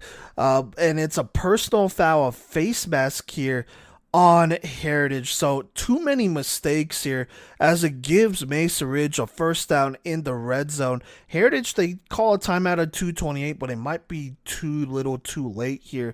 I guess if they stop Mesa Ridge here and they kick a field goal, it's only a 6 or 8 point game at that point, so it's still tieable there. And so here we go. After the timeout, they hand it off to Chico. He gets some yards. Heritage calls another timeout at 2:23. That brings up 2nd. On 2nd, Real, he throws a quick one to the corner to Rogers, and the corner makes another bad mistake here and pushes the receiver way before. So that's an obvious PI as Mesa Ridge continues to move up here. So that brings up 2nd down here. On 2nd, Salas, he gets a handoff and he reaches, but it's just short here. Heritage calls their last time out on the goal line here. It's now 1st and goal on the 1. And they just hand it off to Salas, who punches it in, making it 39-28. PAT would make it 40-28 with 2:04 left in this game, as Mesa Ridge has all the momentum here. Heritage with vital mistakes, not just one, but multiple here in the 4th quarter. And you could go ahead and add another one, as on 3rd and 12, Cease, there was a tough interception here by number 15. I believe that's Uriah Brown, who ends this game, as Mesa Ridge survives the shootout here, 40-28 with a dominant 4th quarter. Heritage, just a really bad 4th quarter. just being honest with you, not playing good defense, being undisciplined, bad penalties. The offense kind of just fell apart there, as well as the defense at some point, and it just was not a good game for Heritage at the end there, in a very winnable one. For Mesa Ridge, they win. The offense looked very fluid and smooth here. They looked good over there. I look forward to them moving forward. They play Palmer Ridge next, which is going to be very exciting moving forward here. I believe Gino will be going to that game. So there you go. But Mesa Ridge, they bounce back with a dub over Heritage. For Heritage, like I said, this was a winnable game. They just did not do enough. They very much did not do enough in the fourth quarter to win this one. It felt like they got outplayed badly in the fourth, in fact. So we'll see. They play Columbine next, so we'll see how that goes for them. But a thrilling game here regardless. I think my playmaker of the game has to be Bryce Reel. He just made big play after big play, was very calm and collected here, and he looked good in this game against a solid Heritage team. So we'll see what happens for both teams moving forward. But once more, Mesa Ridge gets the win here, 40-28 over Heritage. Obviously, you want a trainer who can make you stronger and faster with the work you put in. But what about a trainer who can help you rehab and recover like the pros? Look no further than Junkyard Training, that not only offers specific strength and speed training, but also offers a plethora of recovery and rehab techniques like cryo, cupping, recovery boots, and so much more. Learn more today by visiting junkyardtraining.net or call 303-521-7594. Once again, visit junkyardtraining.net or call 303-521-7594 and get started today.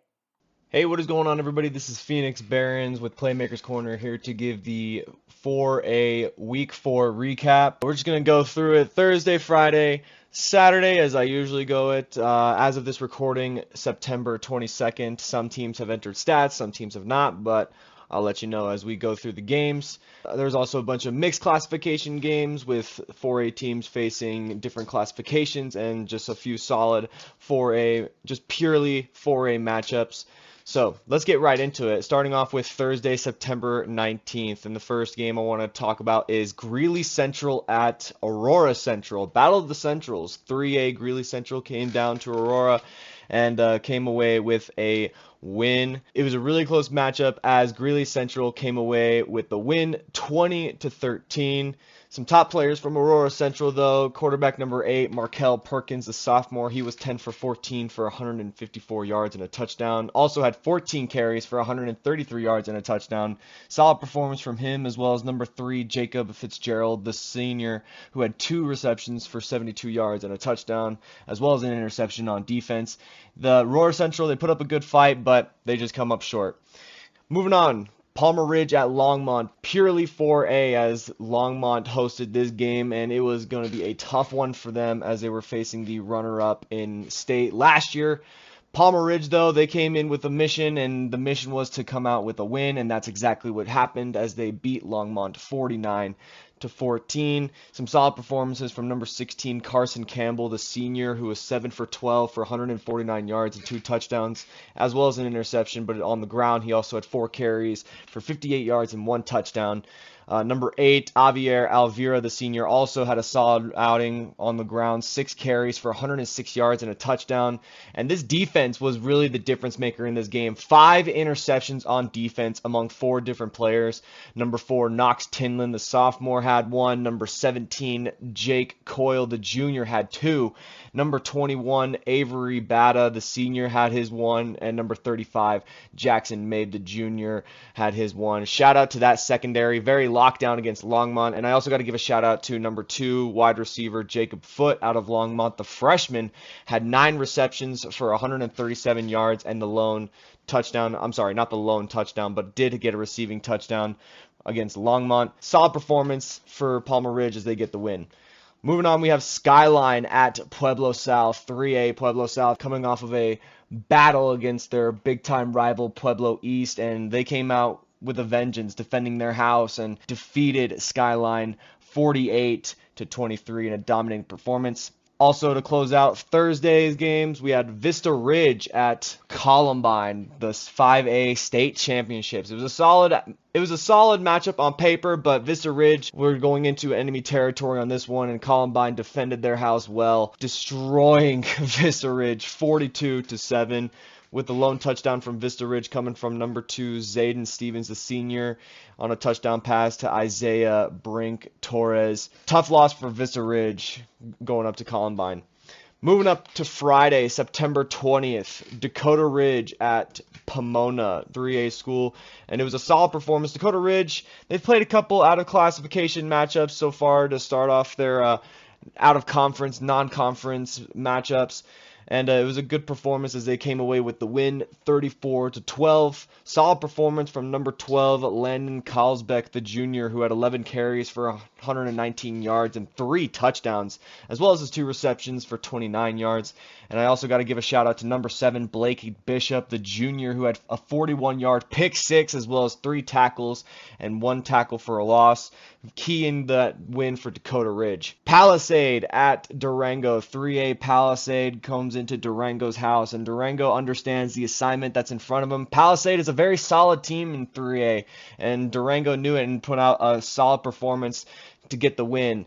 32-14, thanks to the performance from number 2 quarterback Cully Feeney, the senior, who was 13 for 17 for 251 yards and 3 touchdowns. But it was also on the ground where he delivered, having 18 carries for 90 yards and 1 touchdown, leading the team with 341 yards of total offense. He was a man on a mission and led Durango to a solid win.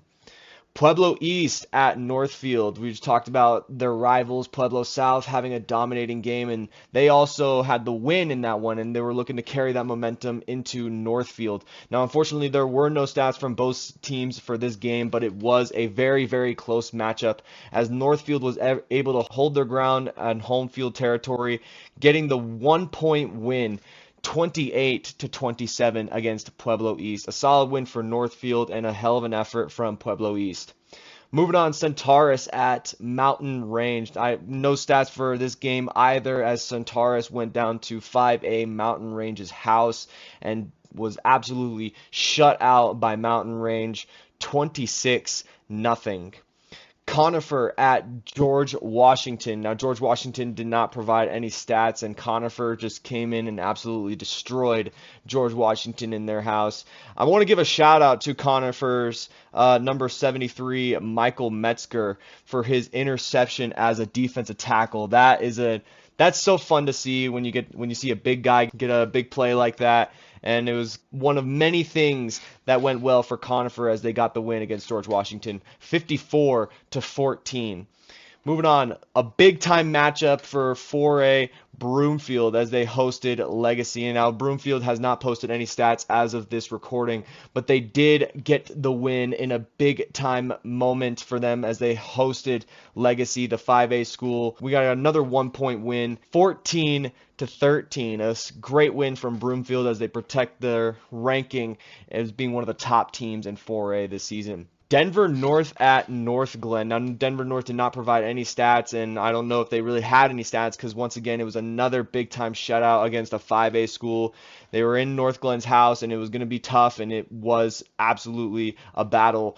But in the end, North Glen shut out Denver North 26-0. Moving on, Thornton at Riverdale Ridge, a solid 4A matchup between both schools. Now, both schools have not posted stats as of this recording, and it's really unfortunate because I would have loved to have seen who was responsible for putting up 64 points and shutting out Thornton.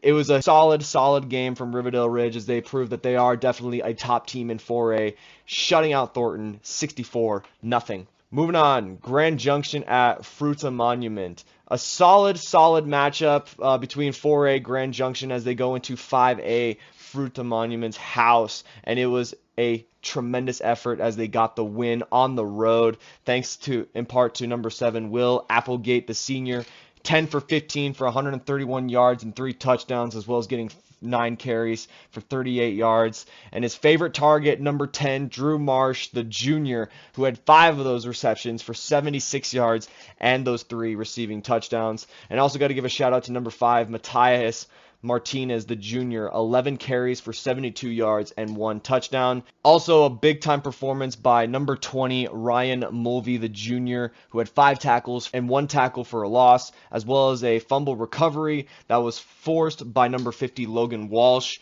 And he also got the job done as the kicker, getting 3 for 4 in the PATs. Big-time performance from him as Grand Junction takes down Fruita Monument 28-27. Golden at Pooter. Golden, they've been kind of edging out on that top 10 spot, but they're still proving that they are a top team as they went into Pooter's house and got the shutout win. Number 17 quarterback Thatcher Matthews, the sophomore, 6 for 18 for 48 yards and 2 interceptions. Not so great through the air, but it was on the ground where he was the most efficient as he led the team in yards, having 11 carries for 89 yards and 2 touchdowns.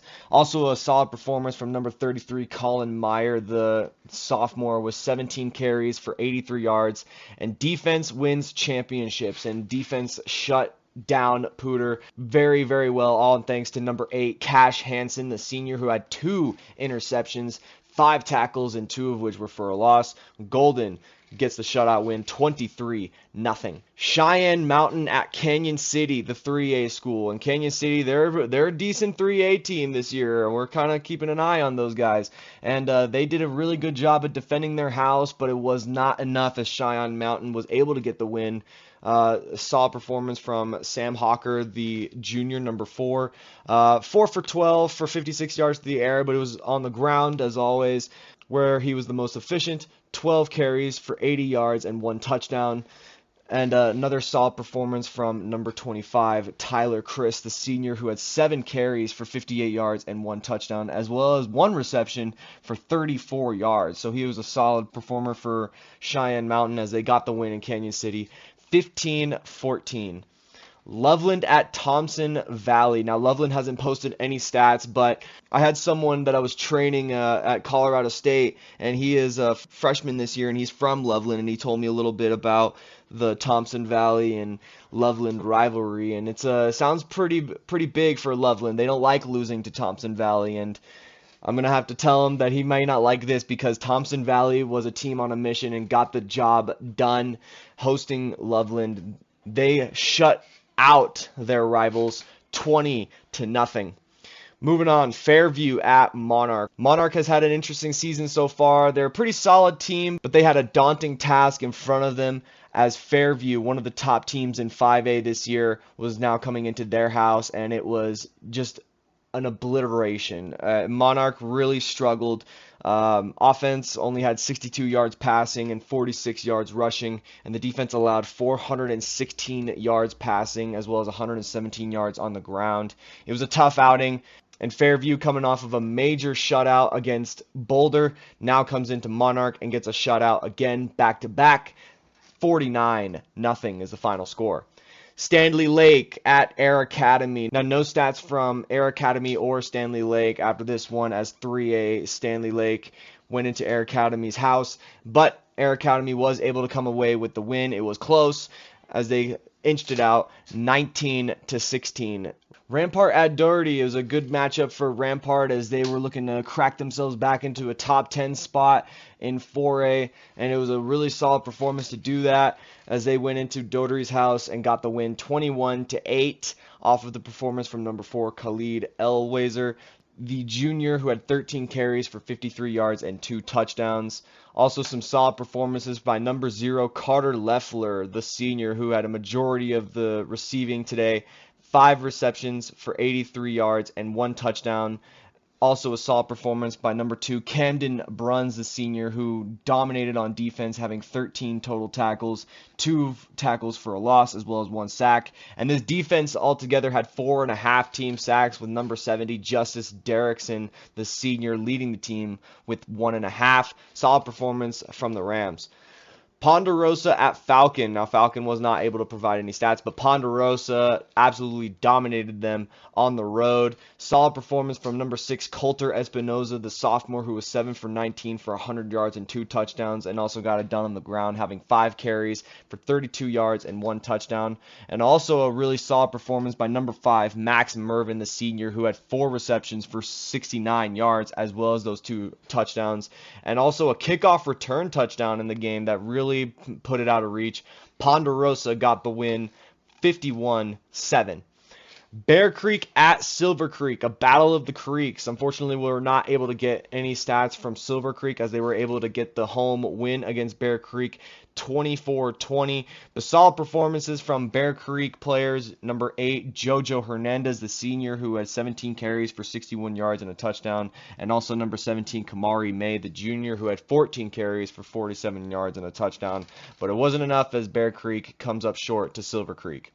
Meade at Greeley West. Now, Greeley West isn't necessarily one of the top 4A teams out there, and they were going to have a really daunting task in front of them as they hosted one of the top-ranked 3A teams this year in Meade. Greeley West also did not upload any stats, but they fall short to Meade 42-6.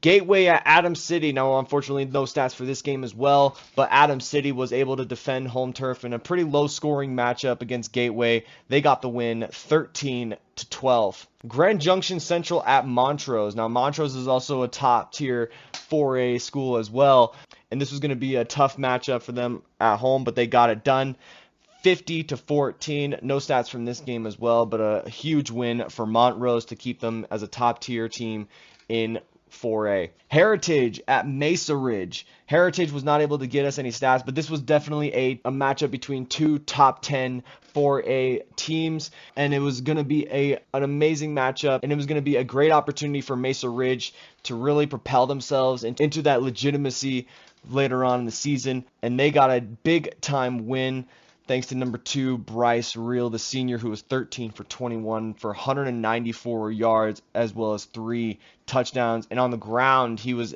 just as deadly. 4 carries for 100 yards and 1 touchdown. Also a solid performance by number 5, Trayvon Salas, the junior. 24 carries for 105 yards and 1 touchdown, as well as a solid performance from number 6, Anthony Smith, the senior, who had 3 receptions for 74 yards, leading the team in receiving yards. And all 6 touchdowns scored by Mesa Ridge was from 6 different players, so they were able to get a good balance on offense, and they got the win 40-28. Thomas Jefferson at Highlands Ranch. Thomas Jefferson was not able to provide any stats, but they did have a good matchup with Highlands Ranch, but not good enough, as Highlands Ranch got a huge win, 48-28. Some solid performances from number 4, Crew Gehrig, the senior, who was 15 for 28 for 252 yards and 2 touchdowns. Also had 4 carries for 50 yards and 2 touchdowns.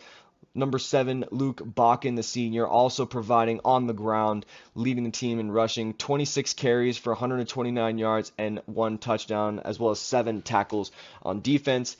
Also, a huge performance in the receiving room by number 11, George West, the junior, made it possible for Gehrig to get it done through the air, having 7 receptions for 151 yards and 2 touchdowns.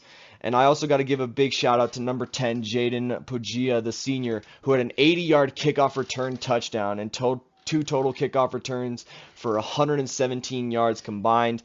He got it done on special teams and was a big reason why this game was completely out of reach for Thomas Jefferson. They got the win 48-28. And that closes out all of the Friday games for 4A. Moving on to Saturday, September 21st, we have Frederick at Montbello.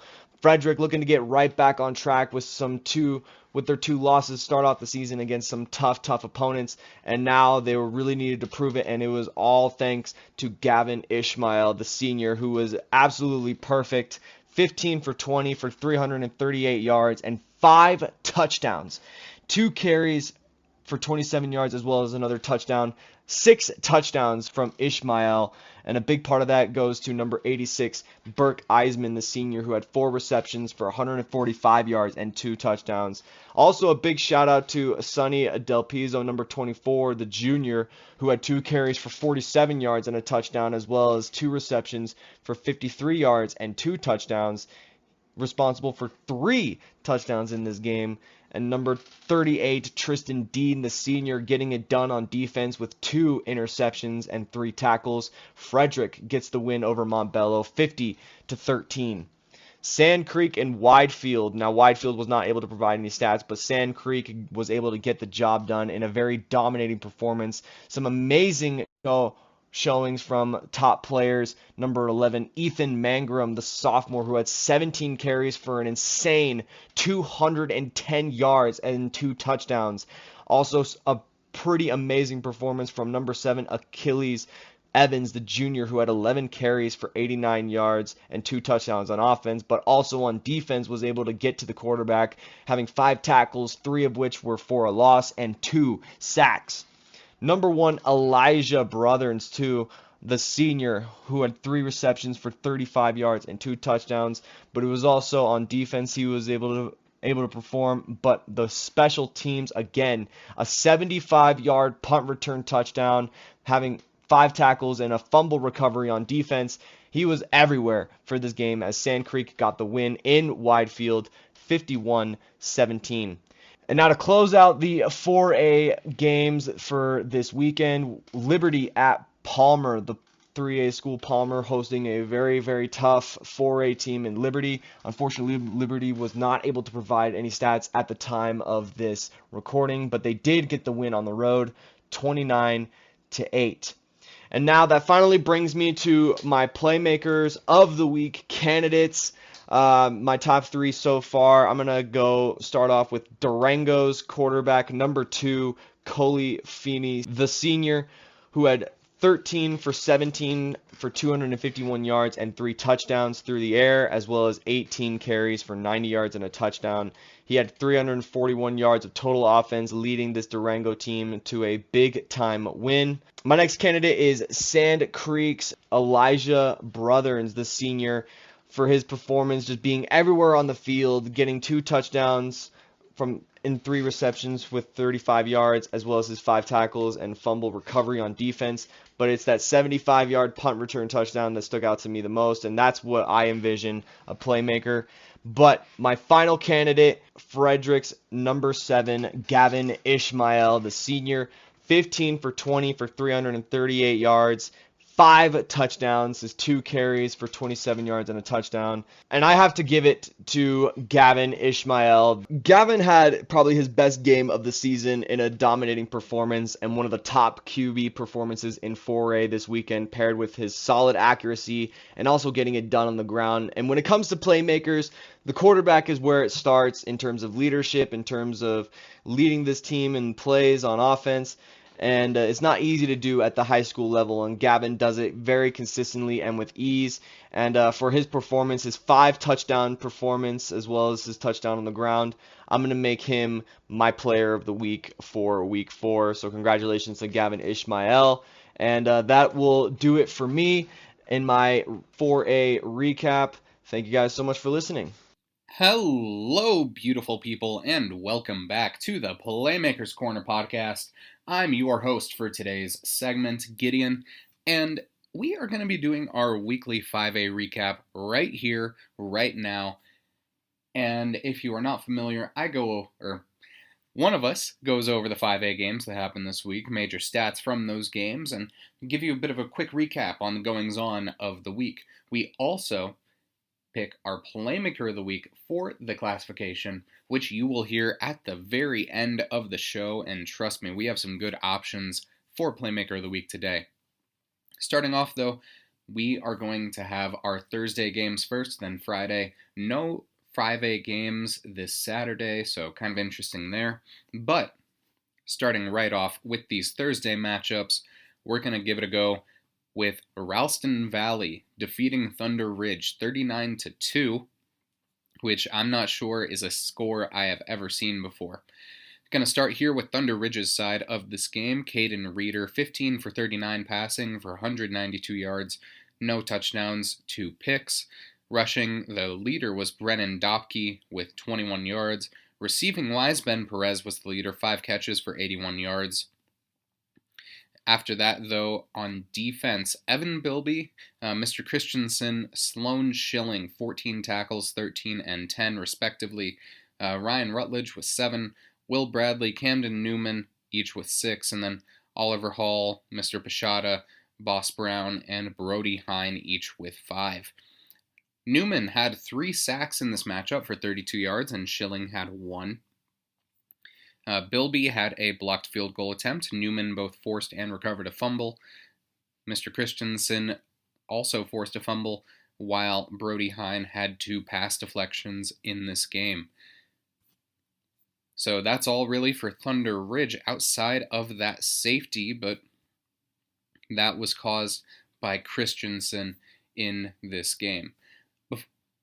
For Ralston Valley, though, next up, we have Zeke Andrews, quarterback for the Mustangs.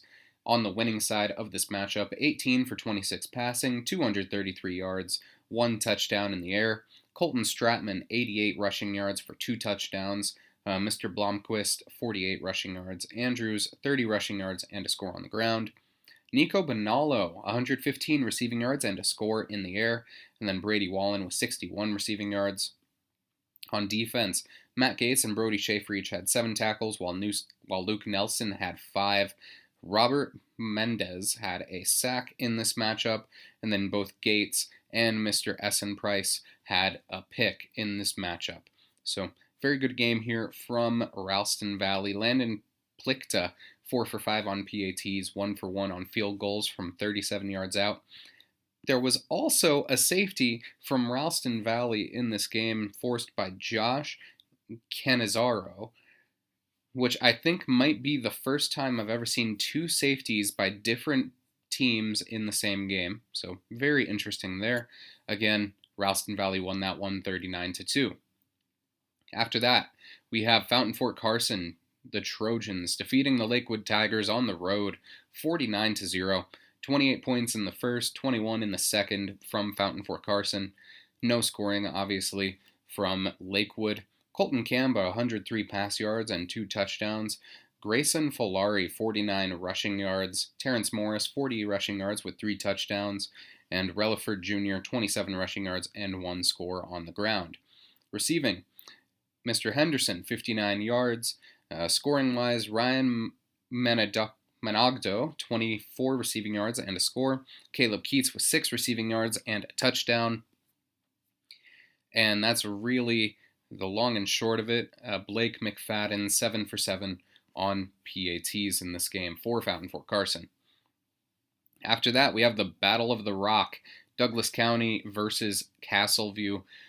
Douglas County would actually lead in the first quarter, up 16-7, but would not score again for the rest of the game, losing this one 37-16. Starting with Douglas County, junior Aiden Parsons threw 14 for 25 for 186 yards, 2 touchdowns to 2 picks. Owen Coltman, 68 rushing yards in this game. Nolan Case, 112 receiving yards. And after that, Cameron Caillou, 16 tackles. Caden Absher with 14. James Sinat, 13. Garrett Griffin, 12. Liam Rogelstad with 11. And then Absher had a tackle for loss. Jacob Peretti had a blocked field goal in this matchup. Asher Shembry forced a safety. A bunch of games with safeties today, which is kind of interesting. Tucker Rinker, 2 for 2 on PATs in this game, and very interesting way for this to go for Douglas County. Next up, though, Castleview ended up winning this game. Derek Gordon, the quarterback, 104 passing yards on 13 completions, 1 touchdown to 1 pick. Aaron Perry, 167 rushing yards with 1 score. Camden Tobler, 106 rushing yards with 3 touchdowns. Tobler also had 29 receiving yards. Jackson Blanchard, 23 receiving yards. And then Sam Harry, 1 catch for 23 yards and a score. Next, we have Harrison on defense leading, 11 tackles with 2 for loss. Zach Bitton with 8, Cody Mazzoni with 6, and half a tackle for loss. Isaac Yor had a sack in this game with 4 hurries. Daryl Ishman and Zach Bitton each had a pick in this matchup. And all around, it does look like Christian Montero is back. A very interesting season for him so far, but 4 for 5 on PATs, 1 for 1 on field goal attempts with a long of 36. After that, we have Regis Jesuit picking up their first win of the season against Fossil Ridge, 35-14. Regis takes the lead straight out the gate. It was 21-7 at half, and then ultimately at the end of the third, it was 28-14, and Regis would seal it away in the fourth. Looking at Fossil Ridge, Nick Kubat, 9 for 16 for 132 yards and 2 touchdowns to 1 pick. Colton Pollack, 88 rushing yards. Marcus Mosier with 66 receiving yards and a score. And Luke Garvin, 1 catch for 14 yards and a touchdown. On defense, Bode Furrow with 15 tackles, Harley Schmidt with 10, 8 for Ben Coy, Isaac Gilliland with 7, Barrett Green and Mason Griffin with 6, and then Luke Garvin and Luke Christian would each have 5. For the rest of the defense, Mason Griffin 1 sack in this matchup. And we have Braden Higgins 2 for 2 on PATs in this matchup. And punting-wise, 5 kicks for Luke Garvin for an average of 36.2 yards. Now, onto Regis Jesuit's side of this first win of the season. Luke Rubley, the freshman, 22 completions for 247 yards and 2 touchdowns in this game. Joe Prawn, the running back, 62 rush yards and 2 touchdowns. Garrett Reese with 53 rushing yards. In the air, Jojo Hernandez, 85 receiving yards. Grayson McPherson with 69.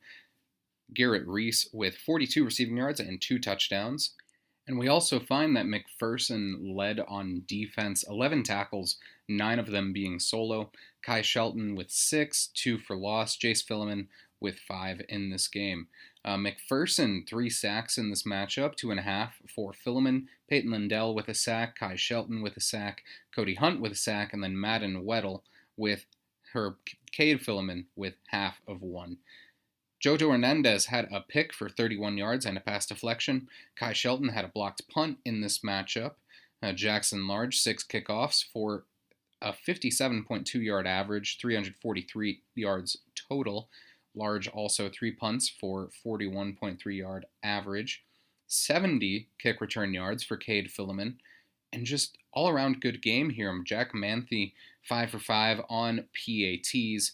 And then Hernandez, that was a pick 6 for the senior.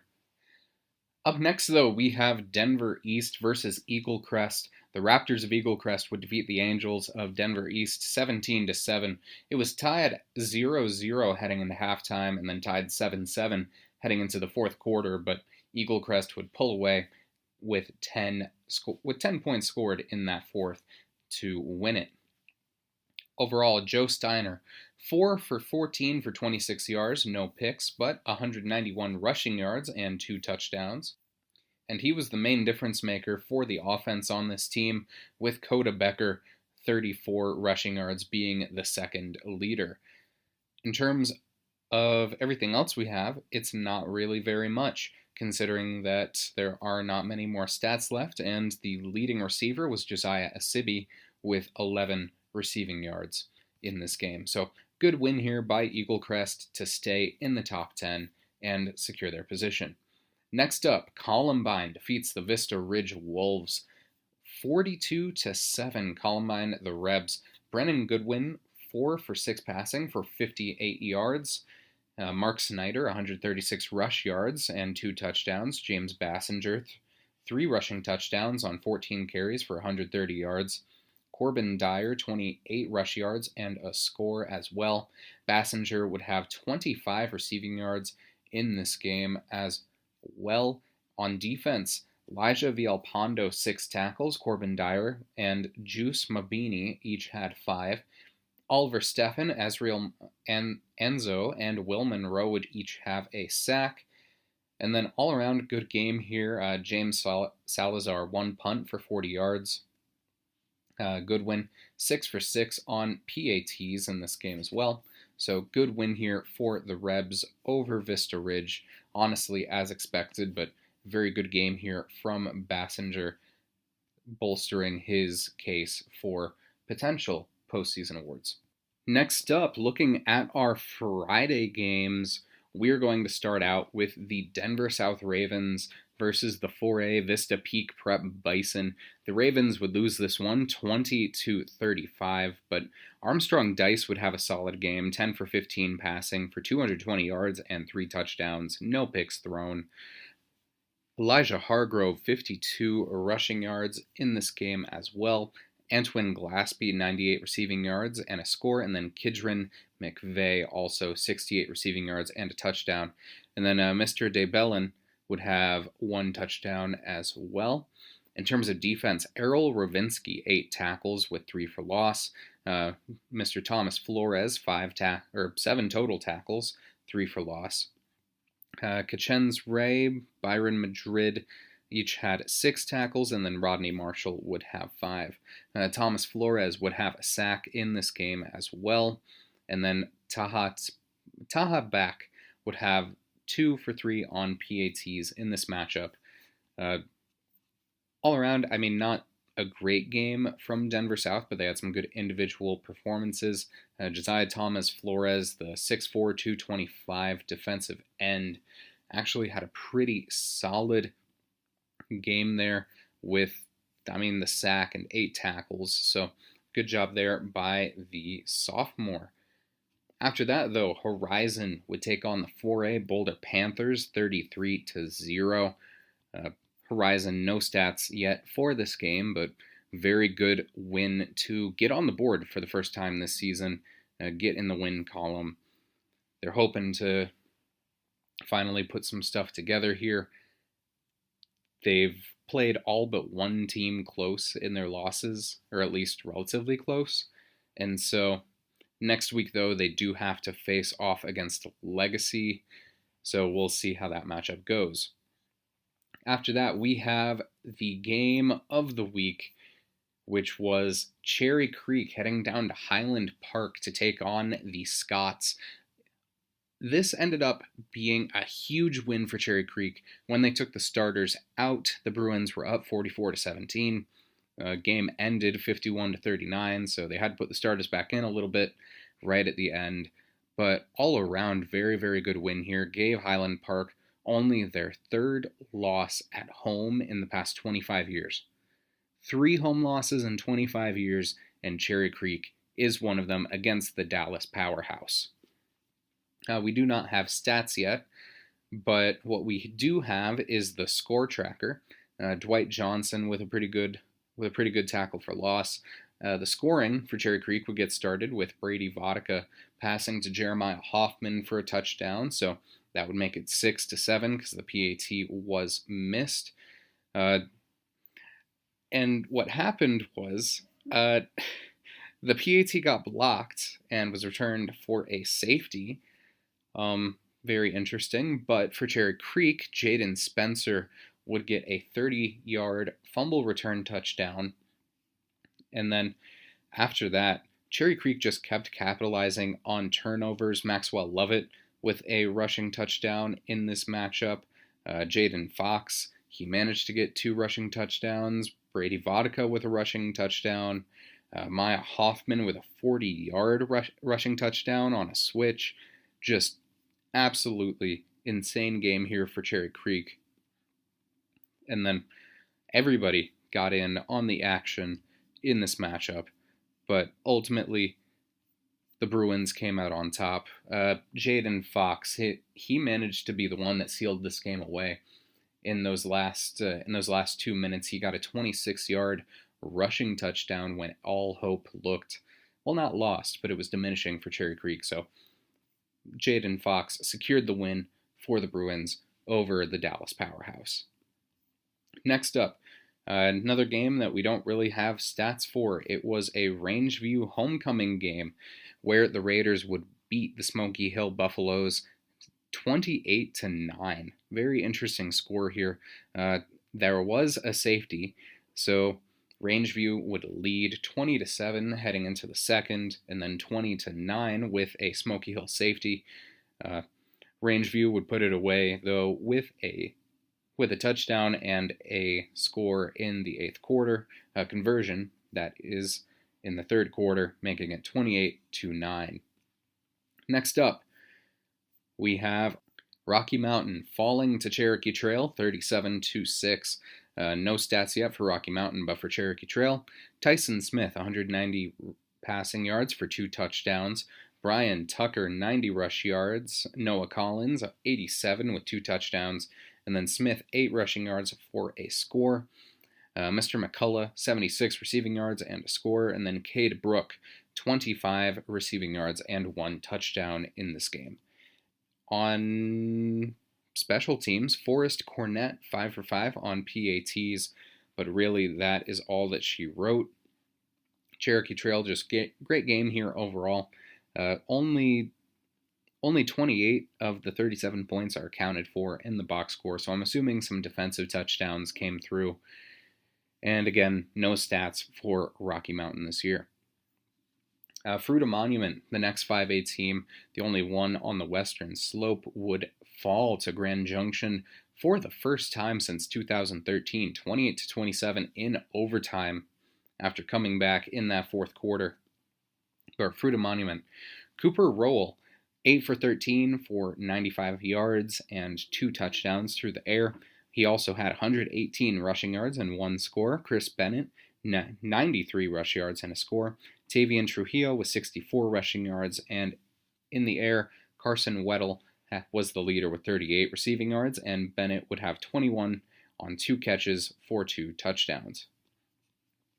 We do not have any defensive stats for Fruita Monument as of yet, but we do know that they allowed, in terms of total yards, 274 over the course of this game from just about every angle. So Fruita Monument, they do have a chance to bounce back next week over Montrose, but given how good Montrose is this year, it might be a bit of a rough season here for the Wildcats in their first year in 5A.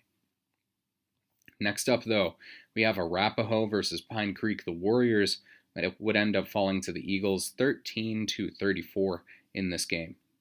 Looking at the stats, we don't really have any for Pine Creek, but for Arapahoe, Mitchell Price, 12 for 26 passing for 106 yards, 1 touchdown to 2 picks. Jaden Tackett, 61 rushing yards in this game. Trajan Frazier with 40 rushing yards, the junior.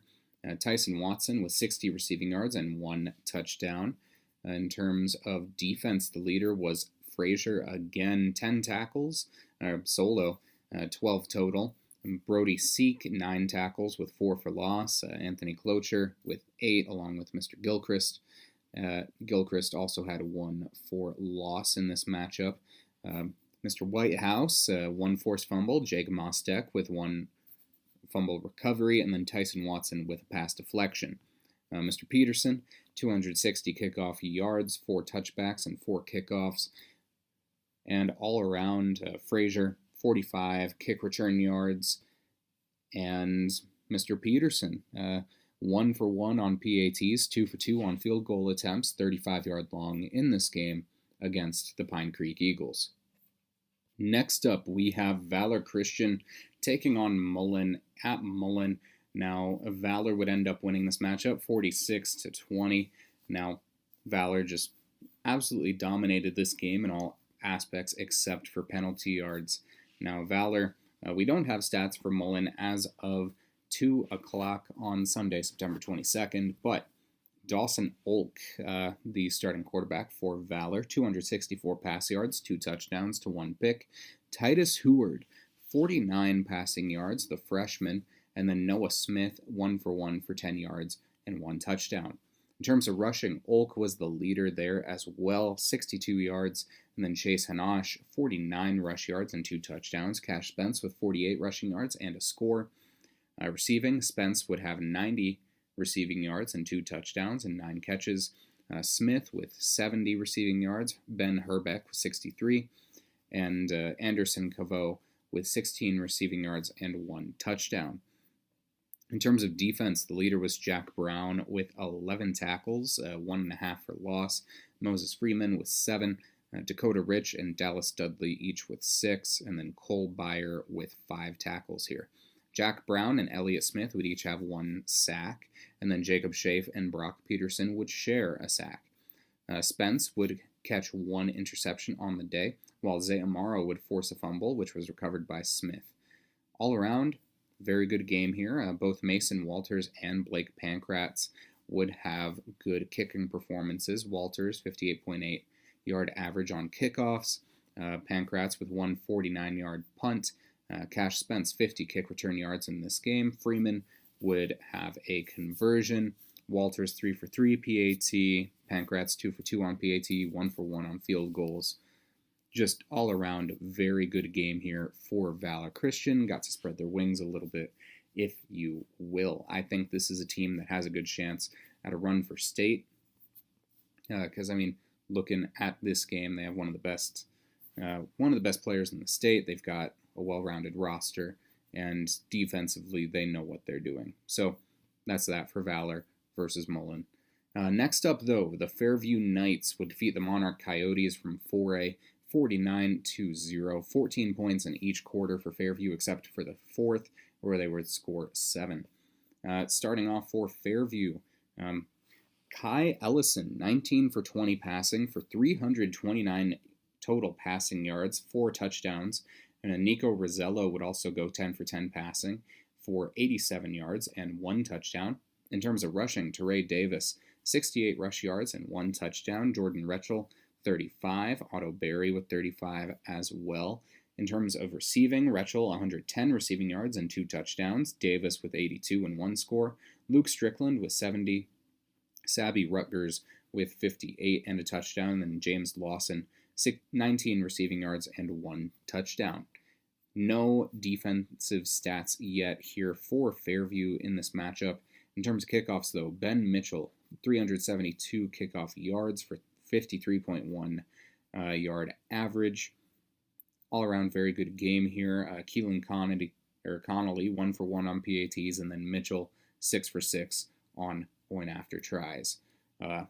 Mitchell, also a soccer player, turns out. So very good game there by Fairview to defeat Monarch.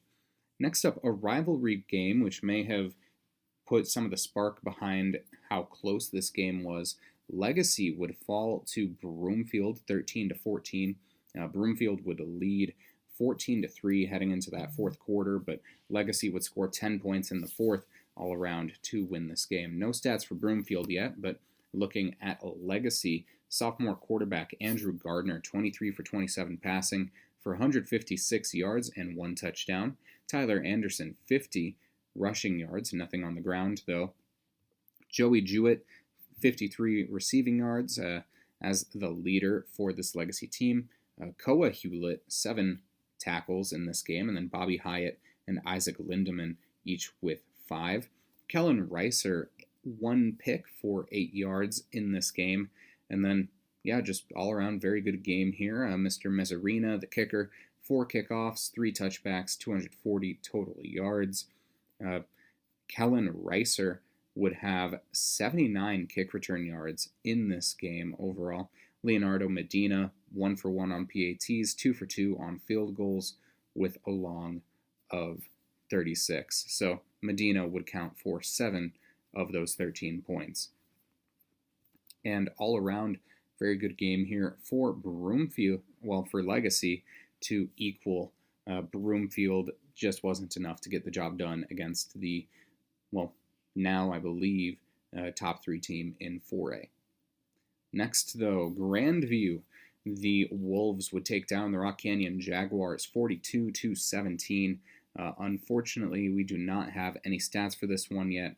We don't even have a quarter-by-quarter score yet, but good win here for Grandview to ultimately make it 1-3 for the Wolves on the season. Rock Canyon is now 2-2. Next up, Westminster would defeat Prairie View 41-20. We don't have a quarter-by-quarter here either. And even though we do have the score tracker, it does not have any numbers. So that makes things a little bit difficult. But all around good game here for Westminster to make their overall record for the year 3-1 after that loss to Denver South. To open the season, they've gotten back on track, beating Thornton Rangeview and Prairie View, and will be playing Adams City next week. Next up, Fort Collins. The Lambkins would fall to the Erie Tigers 14-42. No stats here for the 5A Tigers yet, but for Fort Collins, Justin Cranford, 19 for 30 passing, 196 yards in the air, 1 touchdown to 1 pick. After that, Jack McKeon, 79 rushing yards and 1 touchdown on the ground. Receiving, Levi Harmson, 126 receiving yards and 1 touchdown. And that is really it for what we have for Fort Collins here. Levi Harmson would have 42 kick return yards. Evan Kadrich would have 48 for Harmson, 42 for Kadrich in this game. Fernando Lopez would go 2 for 2 on PATs. Just all around solid game here for Fort Collins, but it was not enough to defeat the Erie Tigers. After that, Mountain Range would snag their first win of the season, I believe, and one of their first wins in a long time against Centaurus there. Yeah, the Mustangs would win 26-0, but no stats for either team yet. Next up, though, North Glen, a team we do have stats for, would defeat the Denver North Vikings by the same score, 26-0. In the Battle of the Norse, Avon Franklin, the sophomore quarterback for North Glen, would throw for 90 yards, 1 touchdown, and 1 pick. Josiah Stevenson, 81 rushing yards, and then Eli Stevens, 45 rushing yards and 1 touchdown on the ground. Andrew McFadden with 31 receiving yards. Josiah Stevenson, 29 receiving yards and 1 touchdown. And on defense, Oscar Ramirez with 6 tackles. Jonathan Rios, Mr. Martinez, and then Eli Stevens would each have 5. 4 picks for North Glen in this game. Mr. Rios Jr. with 1 pick for 18 yards. Oscar Ramirez with 15 yards on 1 pick. Ethan Pino, 42 yards on 1 pick. And then Eli Stevens, 1 pick for 25 yards. And a fumble recovery for Stevens as well. Stevens would have 2 touchdowns in this game, 1 from rushing, 1 with a pick. Ethan Pino would have the pick 6 there as well. And then no kick scoring here. Actually, no, never mind. Yeah, no kick scoring here, and Reynolds would rush for a conversion, making it that 26-0 score for North Glen. Only 2 games left here, starting with Brighton falling to Chatfield 23-3. No stats for Brighton here yet. But Cash Williams, 54 passing yards, 1-to-1 touchdown pick ratio. Corey Ball would rush for 116 yards, and Cash Williams would rush for 103 yards and 1 touchdown. Chris Fortune would run for 43 yards and a score on the ground, and then Rome Bell would have 41 receiving yards, while Ronnie Rollman, 2 catches for 6 yards and 1 score. In terms of tackles, Logan Cundred, 12 total, 3 for loss. Mr. Balderston, 8 with 2 for loss. Denzel Trusty, 7 with 2 for loss. Caleb Espinosa and Caden O'Neill would each have 6, along with Colin Metz in this game. Aiden Nesheim and Banning Lowe would share a sack in this game for 4 yards. Jack Anoble would recover a fumble here. Rome Bell, 16 kick return yards. And then all around, pretty solid game here from the Chatfield Chargers. Andrew Astone, 2 for 2 on PATs, 1 for 1 on field goals, with that being from 44 yards out. And all around good game here from Chatfield. And finally, last game of the week, Arvada West versus Overland. Yes, the Wildcats would defeat the Trailblazers of Overland High School 42-0. Looking at Overland, Angel Chavez, 38 pass yards with no touchdowns to 1 pick, though that was better than Dejay Davenport, 4 for 8 passing for 24 yards and 3 interceptions for Overland. Jurius Ward would rush for 54 yards. Decay Allen would rush for 24 in this game. No receivers over 30 yards in this contest. No defensive stats, no kicking stats, nothing along that nature. For Arvada West, though, we have a little bit more. Logan Duacek, 10 for 15 passing for 260 yards and 2 touchdowns. Adrian Samala, 163 rushing yards for 3 touchdowns. Jaden Green with 8 carries for 108 yards and 1 score. Mr. Belistieri, 57 receiving yards. Noah Moore, 53 receiving yards and 1 score. Aiden Garcia, 45 yards and 1 touchdown. No real stats there for defense. Noah Harrimson, though, 6 for 6 on PATs here, and 6 total touchdowns for the Arvada West Wildcats in this week's game. So, very good slate of games here in 5A. Not very many close games, a lot of blowouts, but some blowouts over some good teams, blowouts over some bad teams, and the game of the week, of course, Cherry Creek going down to Highland Park and snagging that win from the jaws of defeat. So it was a very solid week here in Colorado football. League play for some teams starts here just next week, so get out there, start supporting your local teams if you haven't already. If you're playing, go play your heart out, and we will see what we can do on our end of things. I just wanted to say before this wraps up, though, I misspoke earlier when I said that Vista Peak Prep is 4A. No, they have made the move up to 5A, but they still do not have stats reported. So ultimately, that is that. Sorry for the confusion on my part. This has been Gideon with Playmakers Corner. Stay safe, don't die, stay hydrated, and I'll catch you all on the flip. Peace. What's good, y'all? Coach V here, and I got your Week 4 2024 Colorado High School Football Power Rankings brought to you, as usual, by Junkyard Training. Junkyard Training is located at 14697 East Easter Avenue in Centennial, Colorado, Suite E. They offer speed training, youth sports training, weightlifting, rehab, and recovery. That includes cryotherapy, cupping, recovery boots, and more. Visit today or call 303-521-7594. So there you go there. Shout out Junkyard Training. They bring you these power rankings here. And in case you don't know how we do our rankings, just for review, myself, Cody, Gino, Gideon, and Phoenix, we rank teams 1 through 10 here, and we give our reasons why for each of those rankings. And then if a team is ranked at 1 by any of us, they get 10 points. 2, 9, 3, 8, and so on and so on. I then add up all the points so that it averages out. The team with the most points gets ranked at number 1, and then so forth and so forth. And so that's how we average out our rankings, in case you don't know. And so throughout this thing, you'll hear me refer to our personal rankings, which is what we personally have teams at, and then our PMC rankings, which is the one that we have on our graphics and is the averaged out version. And so without further ado, let's go ahead and hop into 1A here. Last week, Olaf and Holyoke were just outside getting votes, with Highland being at 10. Tied at 8 was Colorado Springs Christian and Yuma. At 7 was Wiggins, 6 Monta Vista, 5 Forge Christian, 4 Buena Vista, 3 Centauri, 2 Lyman, and at number 1 was Ray. Now, this week, Holyoke is the only team that is just outside here. Gideon giving them the top 10 vote. He says this: many options for the spot, but the Dragons take it for me. Not many teams have this coaching, and they have good playoff experience.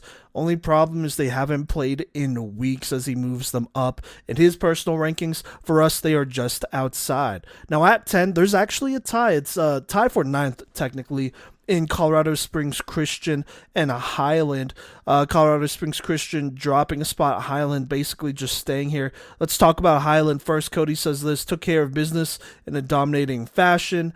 Gideon says this about them: beat DC worse than Ken did. Denver Christian, that is. Gino says this: 46-0 shutout keeps them in my top 10. And then Phoenix says dominating performance, although a very weak 1A team in Denver Christian. So there you go. There they stay right there. Now, Colorado Springs Christian, they do drop a spot. Cody says this: I did not move them up, but the major comeback over Florence makes me more comfortable of their belonging in the top 10. Gideon says finally put a win on the board against Florence, spoiling the opening of their new field. Good comeback dub as well. Gino says nice win over Florence, and 2 straight weeks of competitive games against 2A opponents has Colorado Springs Christian at 9 in his rankings, and then Phoenix has Colorado Springs Christian just dropped out there. So there you go there. CSCS dropping a spot, Highland at that same spot as there's a tie at 9th. Now, at the next spot, there's also a tie at 7 between Monte Vista and Yuma. Monte Vista moving down a spot, Yuma technically moving up a spot here. Cody says this about, let's talk about Yuma first. He says this about Yuma: the close ones matter, and for that reason, Yuma shoots up here getting a win over a quality out-of-state opponent. Gideon does not have Yuma ranked here. Gino says this about them: 8-3 is a very strange final score, but Yuma still moves up for me this week after Monte Vista loss. And then Phoenix says this: ugly win against a 3A Wyoming school, but it is a win. And yeah, I mean, it is a 3A school, but Torrington is a team that I'm pretty sure won state like 2 or 3 years ago, so it's not like they're horrible. I think that's a good win for them. Now, Monte Vista, they do drop a spot here. Phoenix says this about them: still a top 10 team despite the tough loss to a decent 2A opponent in Pagosa Springs. Gino says a bad loss to Pagosa, and the fact that Centauri beat Pagosa shows to me that Monte Vista isn't on the same tier as those teams in the top 5. Gideon says scaling to Centauri, the Pirates are still top 10, but got beat much worse by Pagosa. Cody said after a few offensive explosions, it's tough to see them only put up 6 against a decent 2A squad, but I still believe in their high upside. I didn't drop Monte Vista too bad here. I dropped them only 3 spots, which I think is to be expected. They are without Kevin Cisneros. He, and this is what I've been told, will probably be back after the bye. But this was definitely their toughest game until their last one against Centauri at the very end of the season. And so I think with him, things would be a lot more different. A lot more to what they're used to doing. So we'll see what happens. To me, I'm not panicking, though. They do only drop 1 spot in our PMC rankings. Now, at 6 is Wiggins here. Phoenix, they did not play across the board, so everyone just put D and P. They do move up 1 spot, though, with Monte Vista dropping a spot. Now, Buena Vista, they're at 5. They do drop a spot here. They did not play here. But Gideon said this: once the Demons get Abel Flowers back, this team will be much deadlier. Agreed there. Cody said this is almost a delayed response to their loss, but is more about Forge Christian's dominance than it is about the Demons. So, slight spoiler there, but there you go. Tied at 3, actually, so not at 4, but tied at 3 is Forge Christian and Centauri. Forge Christian moving up a spot, while Centauri stays the same here. But, let's go ahead and go to Phoenix about Forge Christian. He said an impressive win against Kent Denver that was highly regarded in 2A. This team is a serious threat and could be a wild card in the playoffs. Gino said a 50-6 win over the top-ranked team in 2A has me thinking about Forge Christian. Has me thinking Forge Christian might be the best team in 1A, but I can't move them up past the 3 spot until either Lyman or Ray loses, which is fair. Gideon says this makes me wonder if they should have moved Sullivan Strange to quarterback sooner. Seriously, though, impressive win.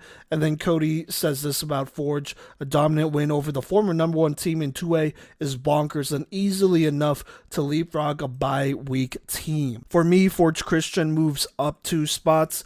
I had my doubts about Ken Denver. I'm not going to lie. We're going to get that in the 2A power rankings when we talk about it. But this is still a big win for Forge because they not only beat them, but they blew them out. So that is definitely a little bit of a statement here. It'll be interesting to see what happens moving forward. But let's talk about the team that's tied with them, Centauri. Really not too much to say. They did not play this week, so we're not moving them up or down. Now, our 2 and 1 spot here in this week's power rankings are the same. Lyman at 2, Ray at 1. Let's talk about Lyman first.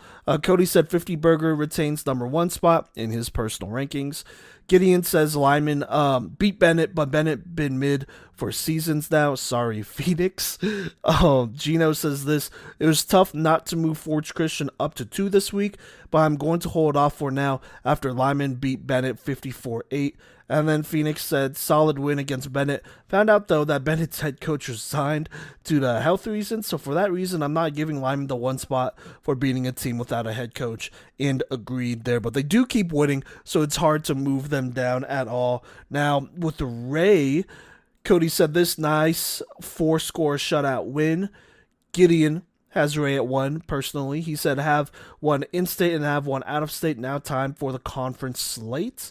Gino says no one is taking this top spot away from Ray until Ray somehow loses. And then Phoenix says impressive shutout against a tough brush team that gets them the edge at number 1. So there you go. A lot of movement here in 1 here. But once more, just outside is Holyoke. Tied at 9th is Colorado Springs Christian and Highland. Tied at 7th is Monta Vista and Yuma. Wiggins at 6. Buena Vista at 5. Tied at 3 is Centauri and Forge Christian.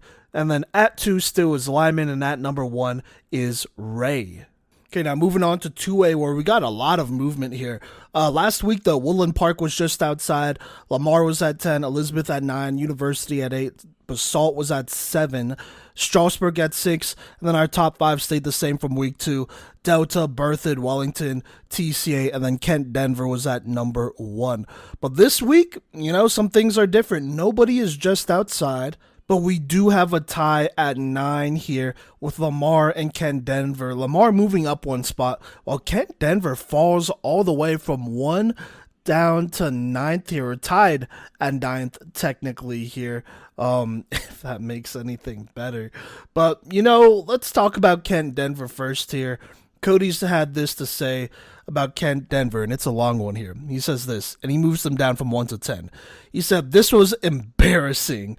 You do get slammed down when you get 50-pieced, and they honestly will not have a chance to regain my trust until October 26th against Strasburg, who is poised to be a playoff team, and with Strasburg and Elizabeth in league. Kent better figure things out because other teams definitely smell blood in the water. Gideon said this, what happened against Forge Christian? Really? Only beating Denver Christian by 34 should have been a sign, TBH. So there you go there. Gino says this, a disgusting 50-6 loss to 1A Forge Christian has me questioning everything, in all caps, about the Kent Denver football program. They're lucky they're even still in my rankings after a loss like that. Phoenix says, no impressive wins and a blowout loss to a 1A team that I honestly don't see a difference between the two. Both are private schools, both recruit, both have well-established football programs, and Kent got dog-walked. So, yeah, I feel like this is pretty... that's disrespectful to laugh, but this is pretty fair to say for a team that a lot of us had ranked at 1. Sorry, they got ranked at 1. I had TCA ranked at 1, and Kent Denver for me was at 2 for a pretty long time here. Actually, yeah, since the preseason. And I had my doubts about Kent Denver personally. I knew when they lost to Eden in the first round last year that there are some major red flags. And they lost a lot of players from last year too. And so going into this year, they played an easy schedule. And honestly, Forge Christian should have been a team they still beat, if not dominate, with the talent they have on paper. But they took an embarrassing loss. And I don't know. For now, they're in our top 10, but we'll see. That's definitely something that is a major red flag, deservingly so. So there you go. But we'll move on. Let's talk about Lamar, who is currently tied with Kent Denver. Cody said there's something. It's not about he says sometimes it's not about winning pretty, and this was an ugly 1-point win over Burlington. But the key word is win, which the Thunder have managed to do nonstop this season to this point. Gideon says this, everyone I had above them lost or DNP'd, so he has Lamar at 10. Gino says beating Burlington only 7-6 is quite interesting to say the least. I'll keep them barely in my top 10 this week regardless. Phoenix says undefeated so far, but a 1-point win against 1A Burlington with a final score of 7-6 has me or has me keeping them put just at 10. So there you go there. Yeah, arguably the surprise of the season here. Lamar has been playing good football. They've been winning. This last win was close, but they've beat some solid squads here and have been consistent. Gotta give them credit there. Now at 8 is Elizabeth, who moves up a spot. Phoenix had this to say: lost last week to TCA and responded well in their home game against Weld Central, only allowing 6 points. Gino says bounce back this week with a 23-6 win over Weld Central. The Pagosa and Strasburg games coming in the next couple weeks are going to be very interesting for rankings. Agreed there. Gideon says comparing to Berthoud, did well against Weld Central. The Kent game just got much more interesting though, coming up later this season. Cody says this team is right there in the mix with a few teams in front of them, but will need to show me stuff in league to believe in them as a contender, which I agree with. I think they're a solid squad, but for them to really be a next level team, we'll see what happens coming up here. Now at 7 is Strasburg, who does dip a spot here. Cody said this: the real tests are almost here, and I will be particularly keeping an eye on that Elizabeth game to gauge where this team really is. Gideon says this isn't as much about Strasburg having a bad week as much as it is the other teams above them having bad weeks.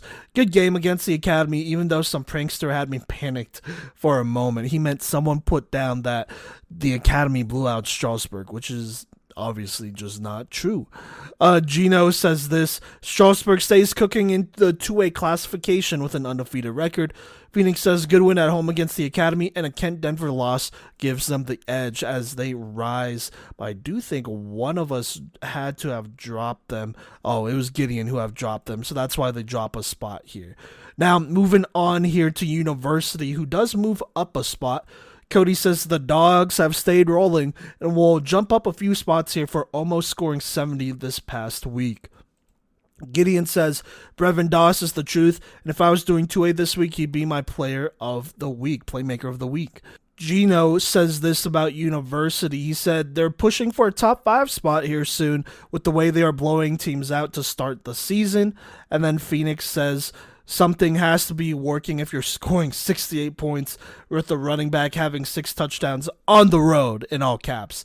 And yeah, I mean, gotta agree there. Brevin Doss is probably the early MVP favorite for 2A moving forward here. I think there's a lot of candidates, but he's definitely in that mix for sure.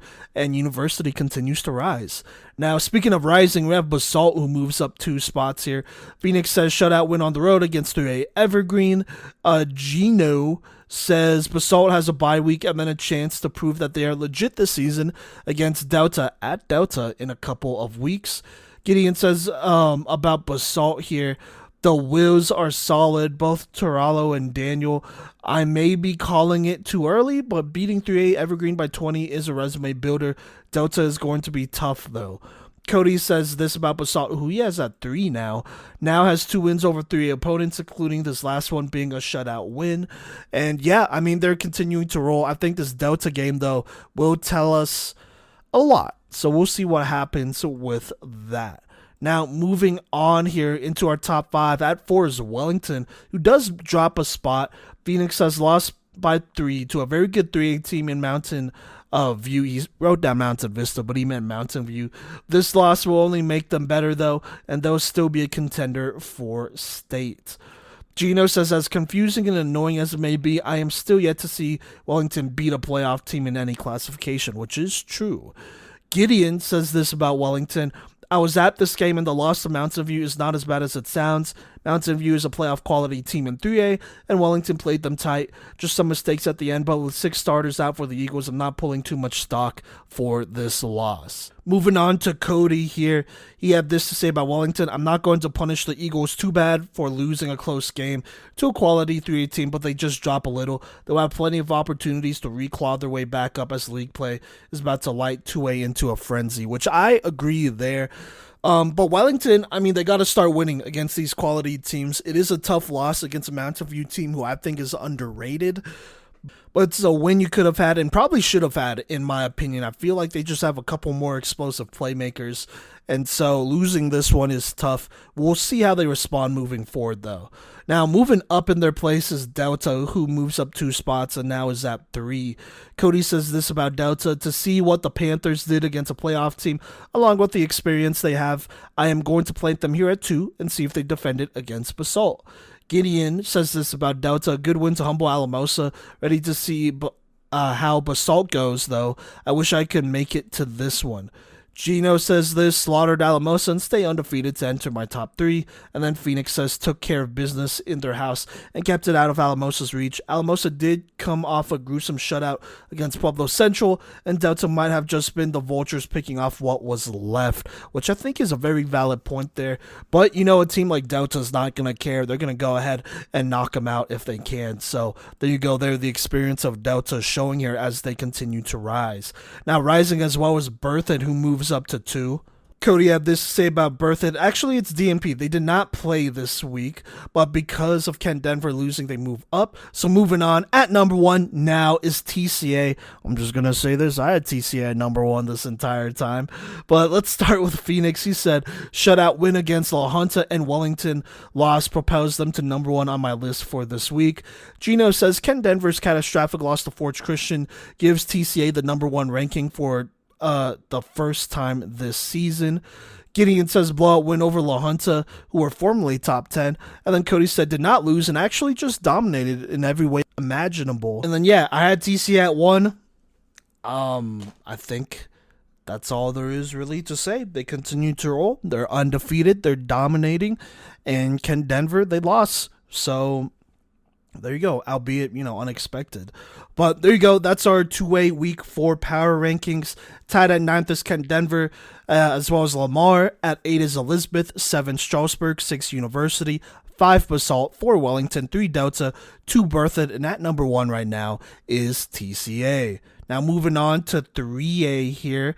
Last week, per usual, a lot going on. Wheat Ridge and Pueblo East just outside. Tied at 10, though, was Discovery Canyon and Palisade. 9 Holy Family, 8 Green Mountain, 7 Thompson Valley, 6 Pomona, 5 Windsor, 4 Pueblo Central, 3 Lutheran, 2 Mead, and at number 1 was Roosevelt. This week, we have 2 teams who are just outside as well. One of them being Wheat Ridge, the other one being Steamboat Springs here. Phoenix was the only one to put Steamboat Springs in his top 10, and he just said DNP. And Steamboat Springs, weirdly enough, is ranked 4 according to RPI, which is, may not be completely accurate there. Now, Wheat Ridge is just outside here. I voted for them per usual. They stay in the same spot for me, so no changes there. Gino has them at 9. He said 41-0 win over Niwot to bounce back and re-enter my top 10. So there you go there. We both had Wheat Ridge in our top 10, but they were just outside our PMC rankings. Now, this week is a lot more calmer. There's a lot of teams that just stay in the same spot, like our 10th team here, Discovery Canyon. This is what Cody had to say. Going to give them the slight edge over East with their head-to-head win, and the losses are solid opponents combined with their most dominant performance of the season will do them good enough for a top 10 spot. Gideon says Hayden Jones showed out against Pueblo County, effectively dashing their playoff hopes. I don't think that's dashing their playoff hopes. They could still make it, but they do got to reach 500 or get close there. That's County, not Discovery Canyon. But moving on, continuing to talk about Discovery Canyon. Gino doesn't have them ranked here, and I don't believe Phoenix has them ranked here either. So there you go. They're right here at 10. They're a good team, I still think, but 3A is stacked this year. Now at 9 still is Holy Family. Cody said LP ain't a bad squad, but no one looks great when you hang 56 on them. The rest should hopefully have them activated for the remainder of the season. Gideon doesn't have Holy Family ranked, and neither do I, actually, for that point there. Gino has Holy Family right here at 8. He said the Holy Family comes out of their bye week following a loss to Roosevelt and completely dominates Lewis Palmer 56-21. They're definitely a top 10 team in 3A right now. And then Phoenix has Holy Family right there at the same spot, getting back on track from their loss to Roosevelt from the week prior to getting it done on the road against Lewis Palmer. This is a good team, but like I said, just super stacked. That's why I don't have them personally ranked here. So there you go there. Now at 8 is Pomona, who drops a couple spots, interesting enough. I actually moved them down from their spot 6, actually. And it's because Discovery Canyon won, so there you go. Cody had this to say about Pomona. Just a slight dip for not having the answer to Kausbeck. Not many squads do, so it could be worse. So there you go. That's also the other reason why I moved them down as well. But I like the DCC one. Now, Gideon, he said this about Pomona. Not a bad loss. Dakota Ridge is a top team in 4A, so you can't be mad. Gino says the blazing hot start for the Panthers comes to a screeching halt after their loss to Dakota Ridge. I'm going to keep them in the top 10, though, since Dakota Ridge is a very good 4A team. And then Phoenix says this about Pomona. They have an interesting strength of schedule and opponents so far in the season, but a loss to 4A Dakota Ridge isn't going to be enough for me to take them out of the rankings, which I definitely agree with as well. So there you go. Pomona moves down a couple spots after their loss. Moving up a spot, though, is Green Mountain, who's now at 7. I have them at 10 here now, which is the same as last week. Cody has them right here at, I want to say, 7. He says, nice way to lock in and not allow another program to take advantage of a slide. They're just behind the Panthers, so I'm sure they want another shot at. Gideon says, still lost to Pomona, but bounced back against Northridge. Gino says, finally bounces back from their 2 consecutive losses with a dominating win over Northridge. I still think they can finish as a top 5 team in 3A, which I agree with. Phoenix says this about them. Good win and a Pomona loss gets them a bump in the rankings. So there you go there. Green Mountain rising just slightly. Another team doing that is Thompson Valley, who's now at 6. Phoenix says this about them. He says, it was very hard picking a good number 2 with the Pueblo Central loss, but I'll give it to TV for their shutout win at home against rival 4A Loveland. Gino had this to say about Thompson Valley. I feel like Thompson Valley was in a very similar situation to start the year last year. It will be interesting to see if they can keep it up this time. Gideon says this about Thompson Valley, blanketed a talented Loveland team. The best team in Loveland comes down to 2, the Eagles and Lions. Cody says this about Thompson Valley. Alrighty, the crown for Loveland sticks around at TV following a dominant shutout win over Loveland, and that's not actually the crown because Mountain View's there too. So there you go there. But Thompson Valley winning as they move up. Now, our top 5 stays the same. Windsor's at 5 here. Cody said a closer win against a surprising crosstown squad is always a good win for the Spirits in their house and will slide the Wiz up slightly. Gideon had this to say about Windsor. Won the first Grail game against Severance handedly. Severance is this year's Mountain View, though, and their SOS may snag them a low strength of schedule, may snag them a low playoff spot. Gino says it wasn't a dominating win, but the Wizards took care of business against Severance and slide into my top 4. And then Phoenix had this to say about Windsor. Got the win on the road against rival Severance. Now at 4 is Pueblo Central. Phoenix had this to say, I hate dropping them down this much, especially since they hosted a Cali team, but they're shut down in their own house, and if they can bounce back is the bigger question. Gino says you'd like for them to put up more than 3 points when you're hosting an out-of-state team, but I'll keep Central up here at 6 since Moore Park appears to be a very good team. Gideon had this to say about Central. This isn't a bad loss. It's a California team with 8 players over 270 on the line, while Pueblo Central has 1. It is what it is, a good experience game there. Cody said Central did face a pretty convincing California team, and this will only make them better, and it's not time to panic. And yeah, I'm not either. They stay at the same spot as they were last week for me personally. At 3 is Lutheran here. Phoenix said this. They get the edge over Meade for the strength of opponent in their win plus shutout. Gino says Lutheran is the best non-defeated, I think he means undefeated team in 3A. 41-0 win over Res Christian is just insane. I don't know what he meant by non-defeated. Gideon said still a good team and squashed an experienced Res Christian team by 40. And then Cody says nice bounce back win after last week. And of the 2 teams at 3 and 4, Lehigh is won with a win over an out-of-state opponent. So there you go there. Moving on here to 2 is Meade. I have them at 1 still. Cody has them at 2. He said big win over lesser opponent. Gideon has them at 1 now. Greeley West was as good as a bye week. Gino has them at 2. He said Meade is a firm 2 in the rankings after their dominating win over Greeley West. And then Phoenix says, good team, but they go down only because their win against washed 4 at Greeley West isn't as impressive as the wins above. And so, there you go. At 1 still, though, is Roosevelt. Phoenix says, very good shutout win against Rifle on the road and by a big score. Gino said, unbeaten and still dominating every team they face. Gideon says, stomped Rifle. The Riders went bear hunting and only came back with teddies. Then Cody had this to say, almost a 50-point shutout win. So, there you go. Our top 5 staying the same here, but our PMC rankings for this week goes Wheat Ridge and Steamboat just outside, Discovery Canyon at 10, Holy Family at 9, Pomona at 8, Green Mountain at 7, 6 Thompson Valley, 5 Windsor, 4 Pueblo Central, 3 Lutheran, 2 Meade, and at number 1 still is Roosevelt. So there you go there. Let's go ahead and move on to 4A here, as a lot of it is pretty much the same. But last week in week 3, just outside was Grand Junction. At 10 was Monarch, 9 Riverdale Ridge, 8 Vista Ridge, 7 Mesa Ridge, 6 Dakota Ridge, 5 Heritage. Tied up 3 was Pueblo West and Montrose, 2 Palmer Ridge, and at 1 was Broomfield. A lot of ridges in this one. Now, just outside here, to start week 4, we have Highlands Ranch, who got a big win over Thomas Jefferson. I'm putting them at 10. Crew Garrick has not thrown an interception yet, and they've had a very efficient offense. We'll see what happens moving forward. They don't play the toughest schedule, but I like him personally.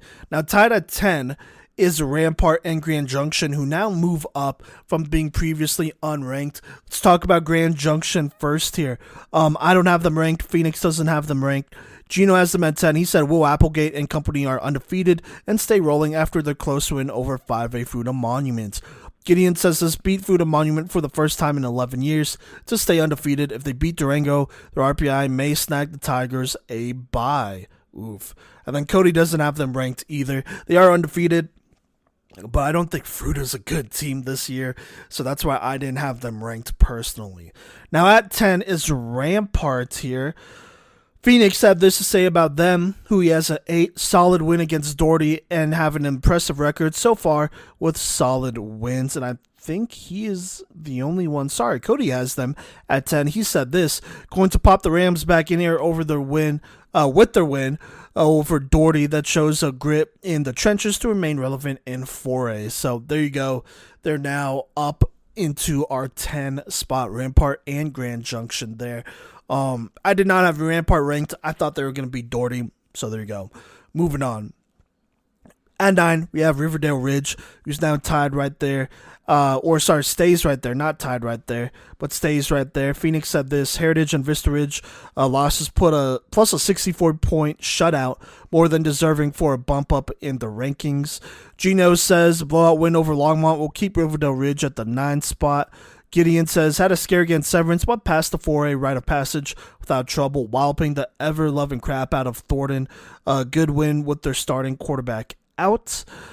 Cody had this to say about Riverdale Ridge. At some point, being undefeated will crawl you up the ladder, but it's going to be hard to get a real read on the team until they play a playoff team. And yeah, I gotta agree with that, but for now, they stay right here at 9. At 8 is Vista Ridge here. Phoenix has them at 10. Lost to the defending state champs, but the loss was still a blowout. 5A state champs, that was. Gino says, no offense, but that loss to Columbine was a bit predictable. For that reason, they don't drop at all this week. Gideon says, loss to Columbine, which was expected. The Wolves did score, though, so it's better than I thought. Cody said, tough loss on the road to one of the top-ranked teams in 5A. So, yeah, we all expected it. They stay right there at 8. Now, at 7 is Heritage, who does drop 2 spots. Phoenix had this to say about Heritage. Went toe-to-toe in a top 10 for a matchup against Mesa Ridge and got beat by 2 scores. Gino said this, only dropping down 1 spot this week since they were close in the game against Mesa Ridge until the end. Gideon said, still talented, but need to hold on more tightly. Cody said, I'm not going to really punish Heritage for a road loss to another playoff team. It just confirms my suspicions that Mesa Ridge has a little bit deeper of a bag in most matchups. I think I dropped Heritage the farthest out of everyone here, if I'm not mistaken. Or maybe not the farthest, but I do have them ranked the lowest right now at 9. They did lose to Mesa Ridge. They hung in there, but that collapse in the fourth quarter was so bad. I don't know what to say. Just a lot of penalties, just not being disciplined, and they just couldn't get stuff done. So it is what it is. They played 3 solid quarters, and then that fourth quarter, it just made me second guess them a bit more here compared to everyone else, because I did get to see that in person. So there you go. But Heritage does drop to the 2 spot. Now moving up ahead of them at 6 is Mesa Ridge, and naturally Phoenix said got a big win against Heritage at home. Gino says potentially the best offense in all of 4A, put up 40 in a win over a top ranked team in Heritage. They can climb back into the top 5 with a win over Palmer Ridge next week, which would be tough, but still possible. Gideon says pulled ahead of Heritage at the right time, but it was still close most of the way.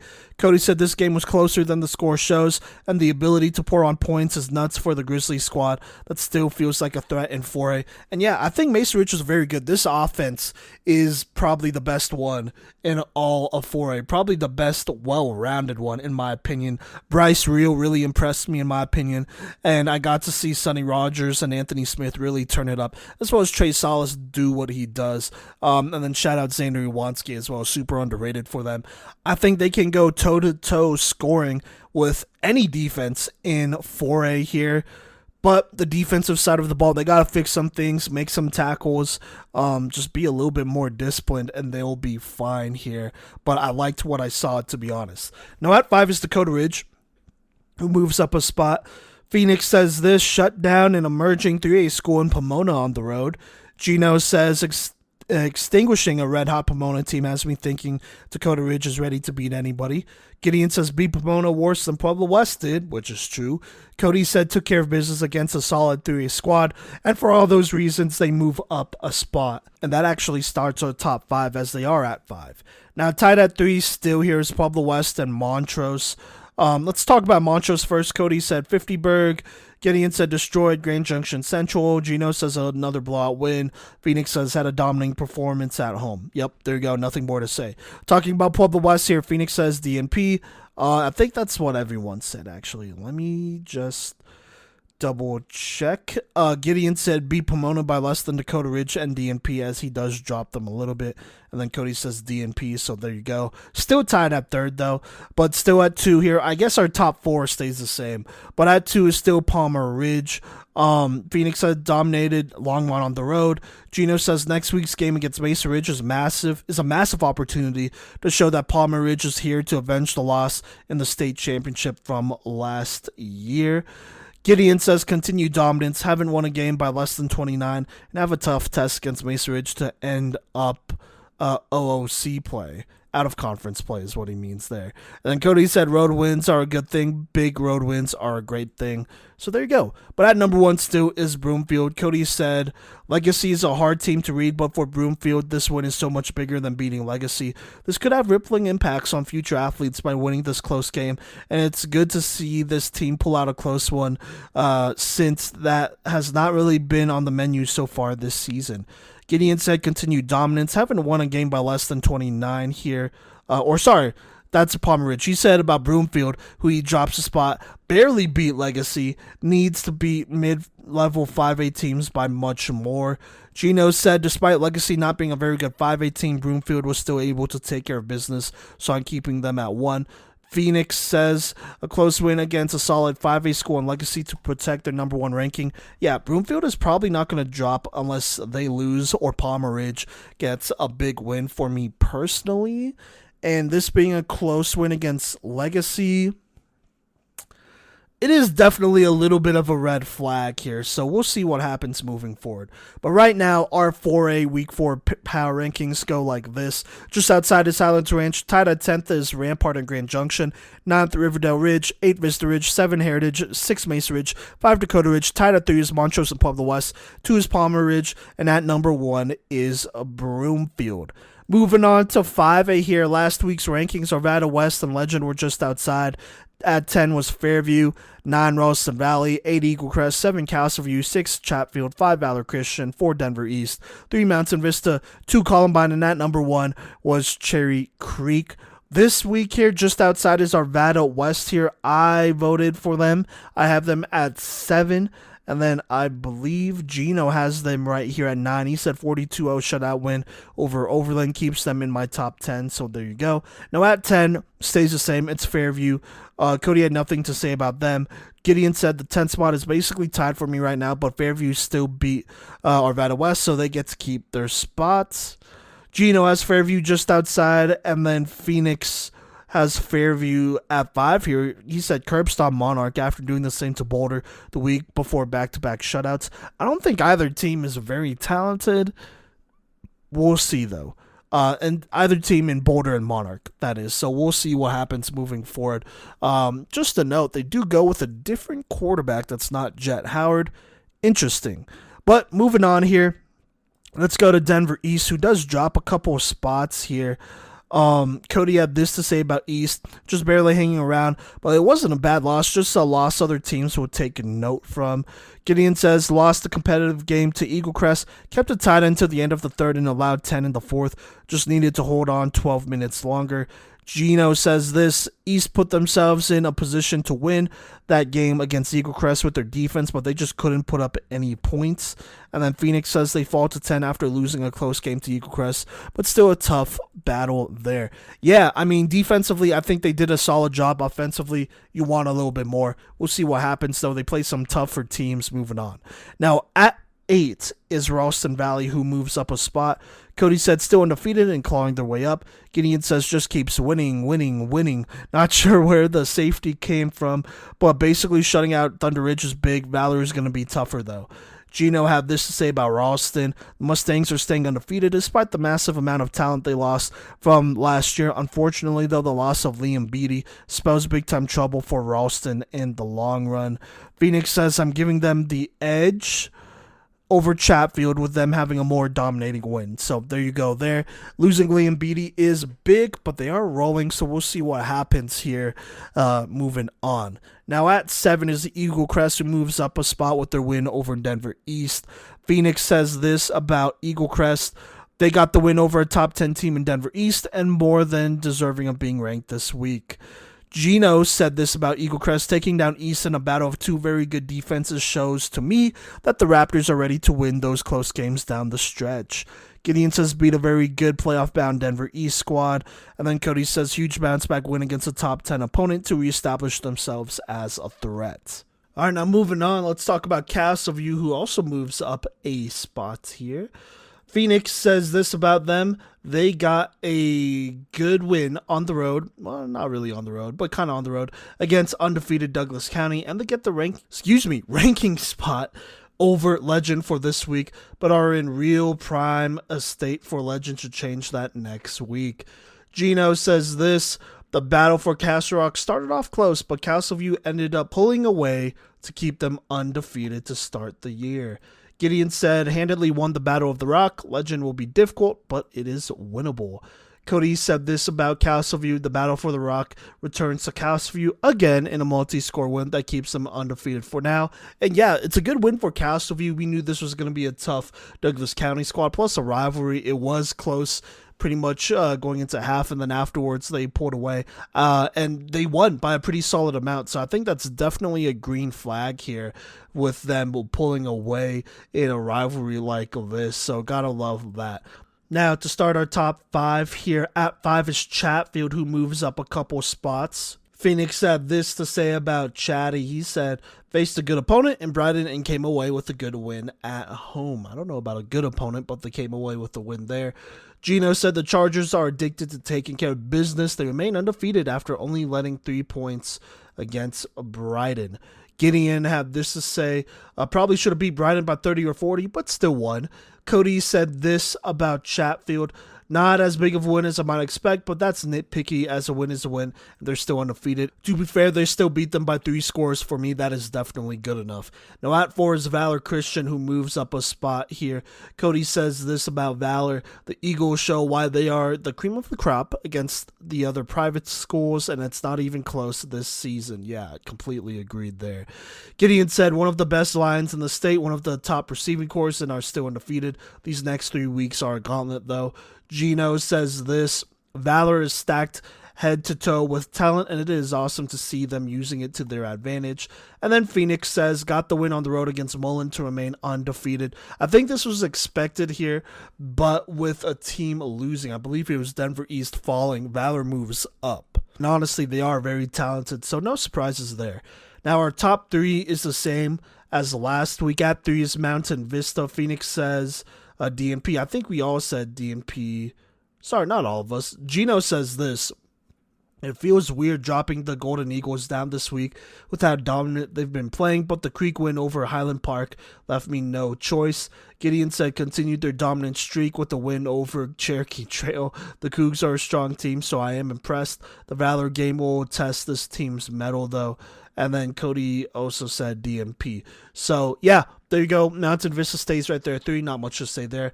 At 2 is Columbine. Cody had nothing to say about them. Gideon said beat playoff-bound Vista Ridge by 35. The Rebels do look mortal, though, with the games against Legend and Fossil Ridge in mind.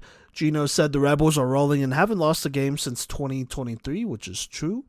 And then Phoenix says this about them. Got the win, but got edged out of that one spot, only beating a 4A school. And so at number 1 is Cherry Creek, which I'm going to say it once more.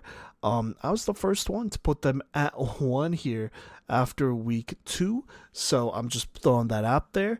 But this is what Phoenix had to say. He said only loss was when they traveled to Utah. This time they make the trip to Dallas, Texas, and come away with a big win, cracking 50 for the first time this season. Gino says Colorado football hasn't had a win as important as Creek's win over Highland Park in several years. Colorado high school football is so back.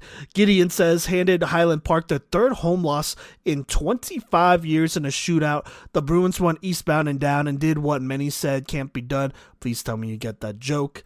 I do not, but moving on, Cody says beating a team that has only lost at home 3 times in 25 years in Texas is not only big for Creek season, but it is probably reputation saving for Colorado tackle football, which I gotta agree with. I think this is the biggest out-of-state win in decades. Definitely in the time that we've started covering this, but this is huge for them, and it wasn't that close. I mean, they put in backups at half pretty much, and they almost came back and won, but Creek still came away with the win. They were dominating them, and this is a good Highland Park team. I am obviously the most familiar with this team, being from Dallas and having sent friends who went and watched the game, and they were impressed by Cherry Creek here, and I think it really puts Colorado football on the map and Cherry Creek on the map. But talking about Creek a little bit more here, if they could beat Highland Park, they could literally beat anybody in the state. And anything below that is them just not playing as well as they need to. And that's just that. I don't think there's a better team in the state than them right now. And that's just what it is. So we'll see what happens as they come back home and play the rest of their in-state season here after a pretty crazy first 3 or 4 games. 3 of them being out of state. And I think they're going to be very well prepared being back home, and hopefully don't get complacent, because I think they could make a run all the way to state. And I don't think it'll be super close, but we'll see what happens here. But there you go. That's our 5A Week 4 rankings. Just outside is Arvada West. At 10 is Fairview. 9, Denver East. 8, Ralston Valley. 7, Eagle Crest. 6, Castleview. 5, Chatfield. 4, Valor Christian. 3, Mountain Vista. 2, Columbine. And at number 1 is Cherry Creek. Those are our power rankings, brought to you by Junkyard Training. Junkyard Training is located at 14697 East Easter Avenue in Centennial, Colorado at Suite E. They offer speed training, youth sports training, weightlifting, rehab, and recovery. That includes cryotherapy, cupping, recovery boots, and more. Visit today or call 303-521-7594. Shout out Junkyard Training, and we'll catch you next week for another great week of Colorado high school boys football. Thank you, Coach V, as always, for delivering our message on the power rankings, and thank you, Junkyard. And, transitioning into this next section, got to give a shout out here to Code Red Coaching, bringing us our Playmakers of the Week. Be sure to visit coderedcoaching.com here, where the grind to greatness starts with the mind. Visit Code Red Coaching or go ahead and email rosecj.6599@gmail.com, and maybe your athlete will become mentally ready to perform like our Playmakers of the Week here, where we have a few candidates from every single classification, and then we got a winner from every single classification. So, starting off, you know what? I'm going to start in the middle. I'm going to start with mine, actually, and really just throw a wrench in this system here and talk about the 3A Playmaker of the Week candidates that include Carlos Cardoza of Greeley Central, 20 carries, 110 yards in the win that they had over Aurora Central. You also have a wide receiver in the mix, Solomon Washer here. 3 receiving touchdowns on 4 receptions and 204 yards in Conover's win over George Washington. And last but not least, Dylan Gonzolt here, who allegedly notches 4 interceptions here in Summit's 22-6 win over Aspen, where the Skiers throw 5 interceptions, and Dylan did not want to share a lot of those with the rest of the squad, making a ton of plays in that win for Summit. Moving up through 4A here, we got a couple of candidates here. We got Gavin Ishmael from Frederick tossing 5 touchdowns and over 300 yards in a W. We also have Coley Feeney from Durango, 13 of 17, 251 yards, 3 scores, while also notching a rushing touchdown and a cumulative 341 yards on total offense in a win over Palisade, mind you. And then Elijah Brotherns of Sand Creek, who had 3 receptions for 35 yards, 2 touchdowns, as well as 5 tackles, a fumble recovery, and a 75-yard punt return. So offense, defense, and special teams out of Sand Creek here for Phoenix's candidates in 4A. As for 5A here, Gideon had a few candidates. One was Grayson McPherson of Regis Jesuit, 11 tackles, 3 sacks, 1 pass deflection, and a 69-yard total of receiving yards in their win over Fossil Ridge. That was the first of their season. Also, Jaden Fox of Cherry Creek here after their road win in Dallas over Highland Park, where he ran for 223 yards and 2 scores as well. You also have Kai Ellison here of Fairview, 19 of 20 passing, 329 yards, 4 TDs in their win over Monarch. On the 1A level, you got Forge Christian's Sullivan Strange here, 10 of 10, 267 yards passing, 4 passing touchdowns, 6 carries, 35 yards, and a 1 rushing touchdown in their blowout win over Kent Denver.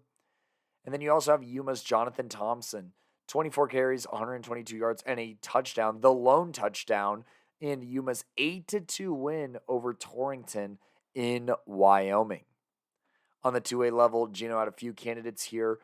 Brevin Doss of University, 300 yards and 6 touchdowns on 13 carries, as well as a 91-yard kick return touchdown and 41 return yards, 50 receiving yards, and just an absolute dominant performance over Devlin here in their win.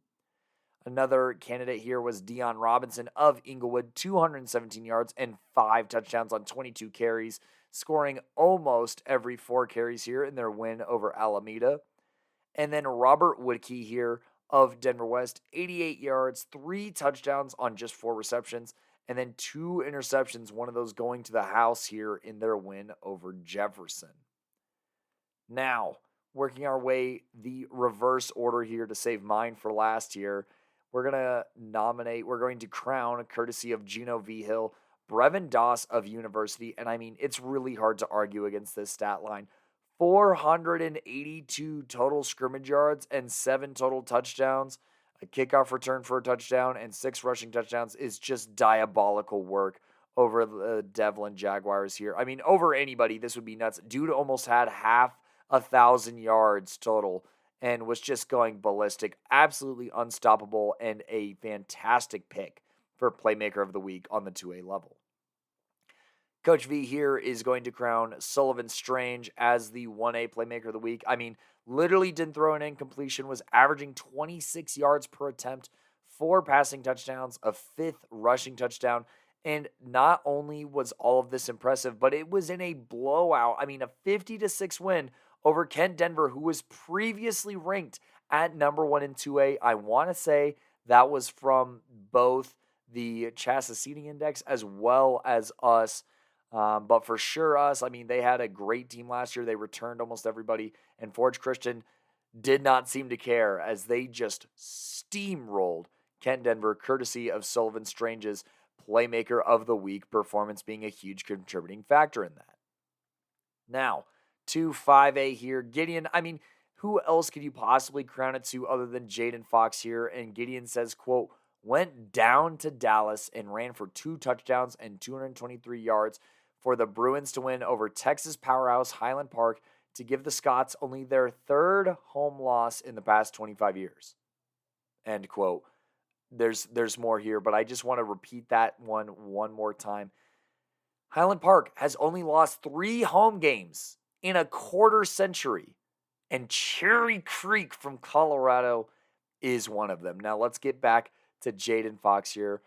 Gideon continues, quote, ripped a 26-yarder when only up 5 to secure the dub and also had 25 receiving yards, end quote. Shout out Jaden Fox. Shout out the Bruins for representing Colorado really, really well. This is probably the most important out-of-state win in Colorado for the past 10 years, probably, to be a Dallas team. Show what Colorado football is all about. Show that we got the physicality. Show that we can hang with those Southern fellas here. And Jaden Fox's performance, huge part of that Playmaker of the Week performance for sure in that massive win. On the 4A level, Phoenix here crowns Gavin as his Playmaker of the Week. 15 of 20, 338 yards, 5 passing touchdowns, 2 carries, 27 yards, and a rushing touchdown. Phoenix says, quote, by far the best QB performance in 4A this week. He had his best game of the season and a dominating performance and one of the top QB performances in 4A, paired with solid accuracy and also getting it done on the ground.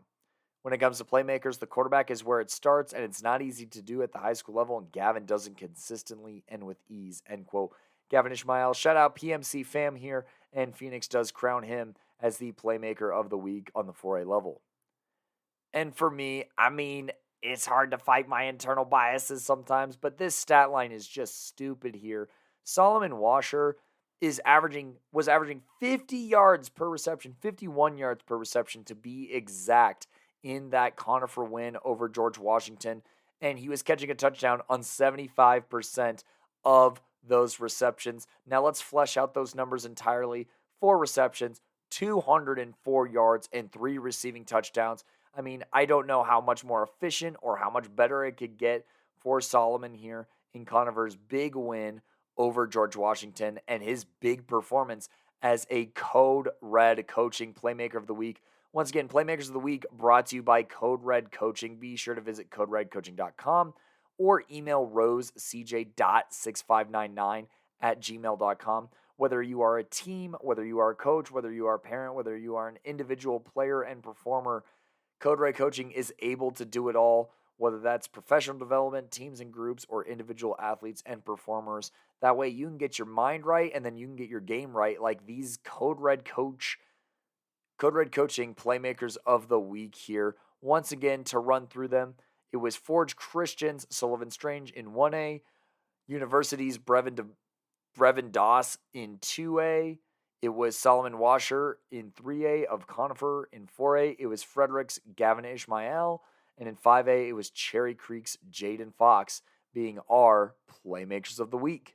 And that will actually do it in this episode. Thank you so much, Gino, Phoenix, Gideon, Coach V, for just holding it down, giving us great content. This was a very good episode to edit, and we are getting better every week, just like a lot of these teams are, and we're going to start ramping up into league play here soon. So don't go anywhere. Make sure to stay tuned for all future episodes that come out Tuesdays for Tackle, Wednesdays for Flag. Listen to those anywhere you listen to podcasts, whether that be Spotify, Apple Podcasts, Google Podcasts. We also upload to YouTube. Make sure that you have notifications turned on and you are following or subscribed to us on any of those platforms. Or be sure to just stay tuned to our social media wherever we post these episode covers, whether that be on Instagram at Playmakers Corner, Twitter at Playmaker Corner, TikTok at Playmakers Corner, or Facebook where we are Playmakers Corner, separate in 2 solid words. Once again, I have been your showrunner for this episode, Cody Stauffer, signing off.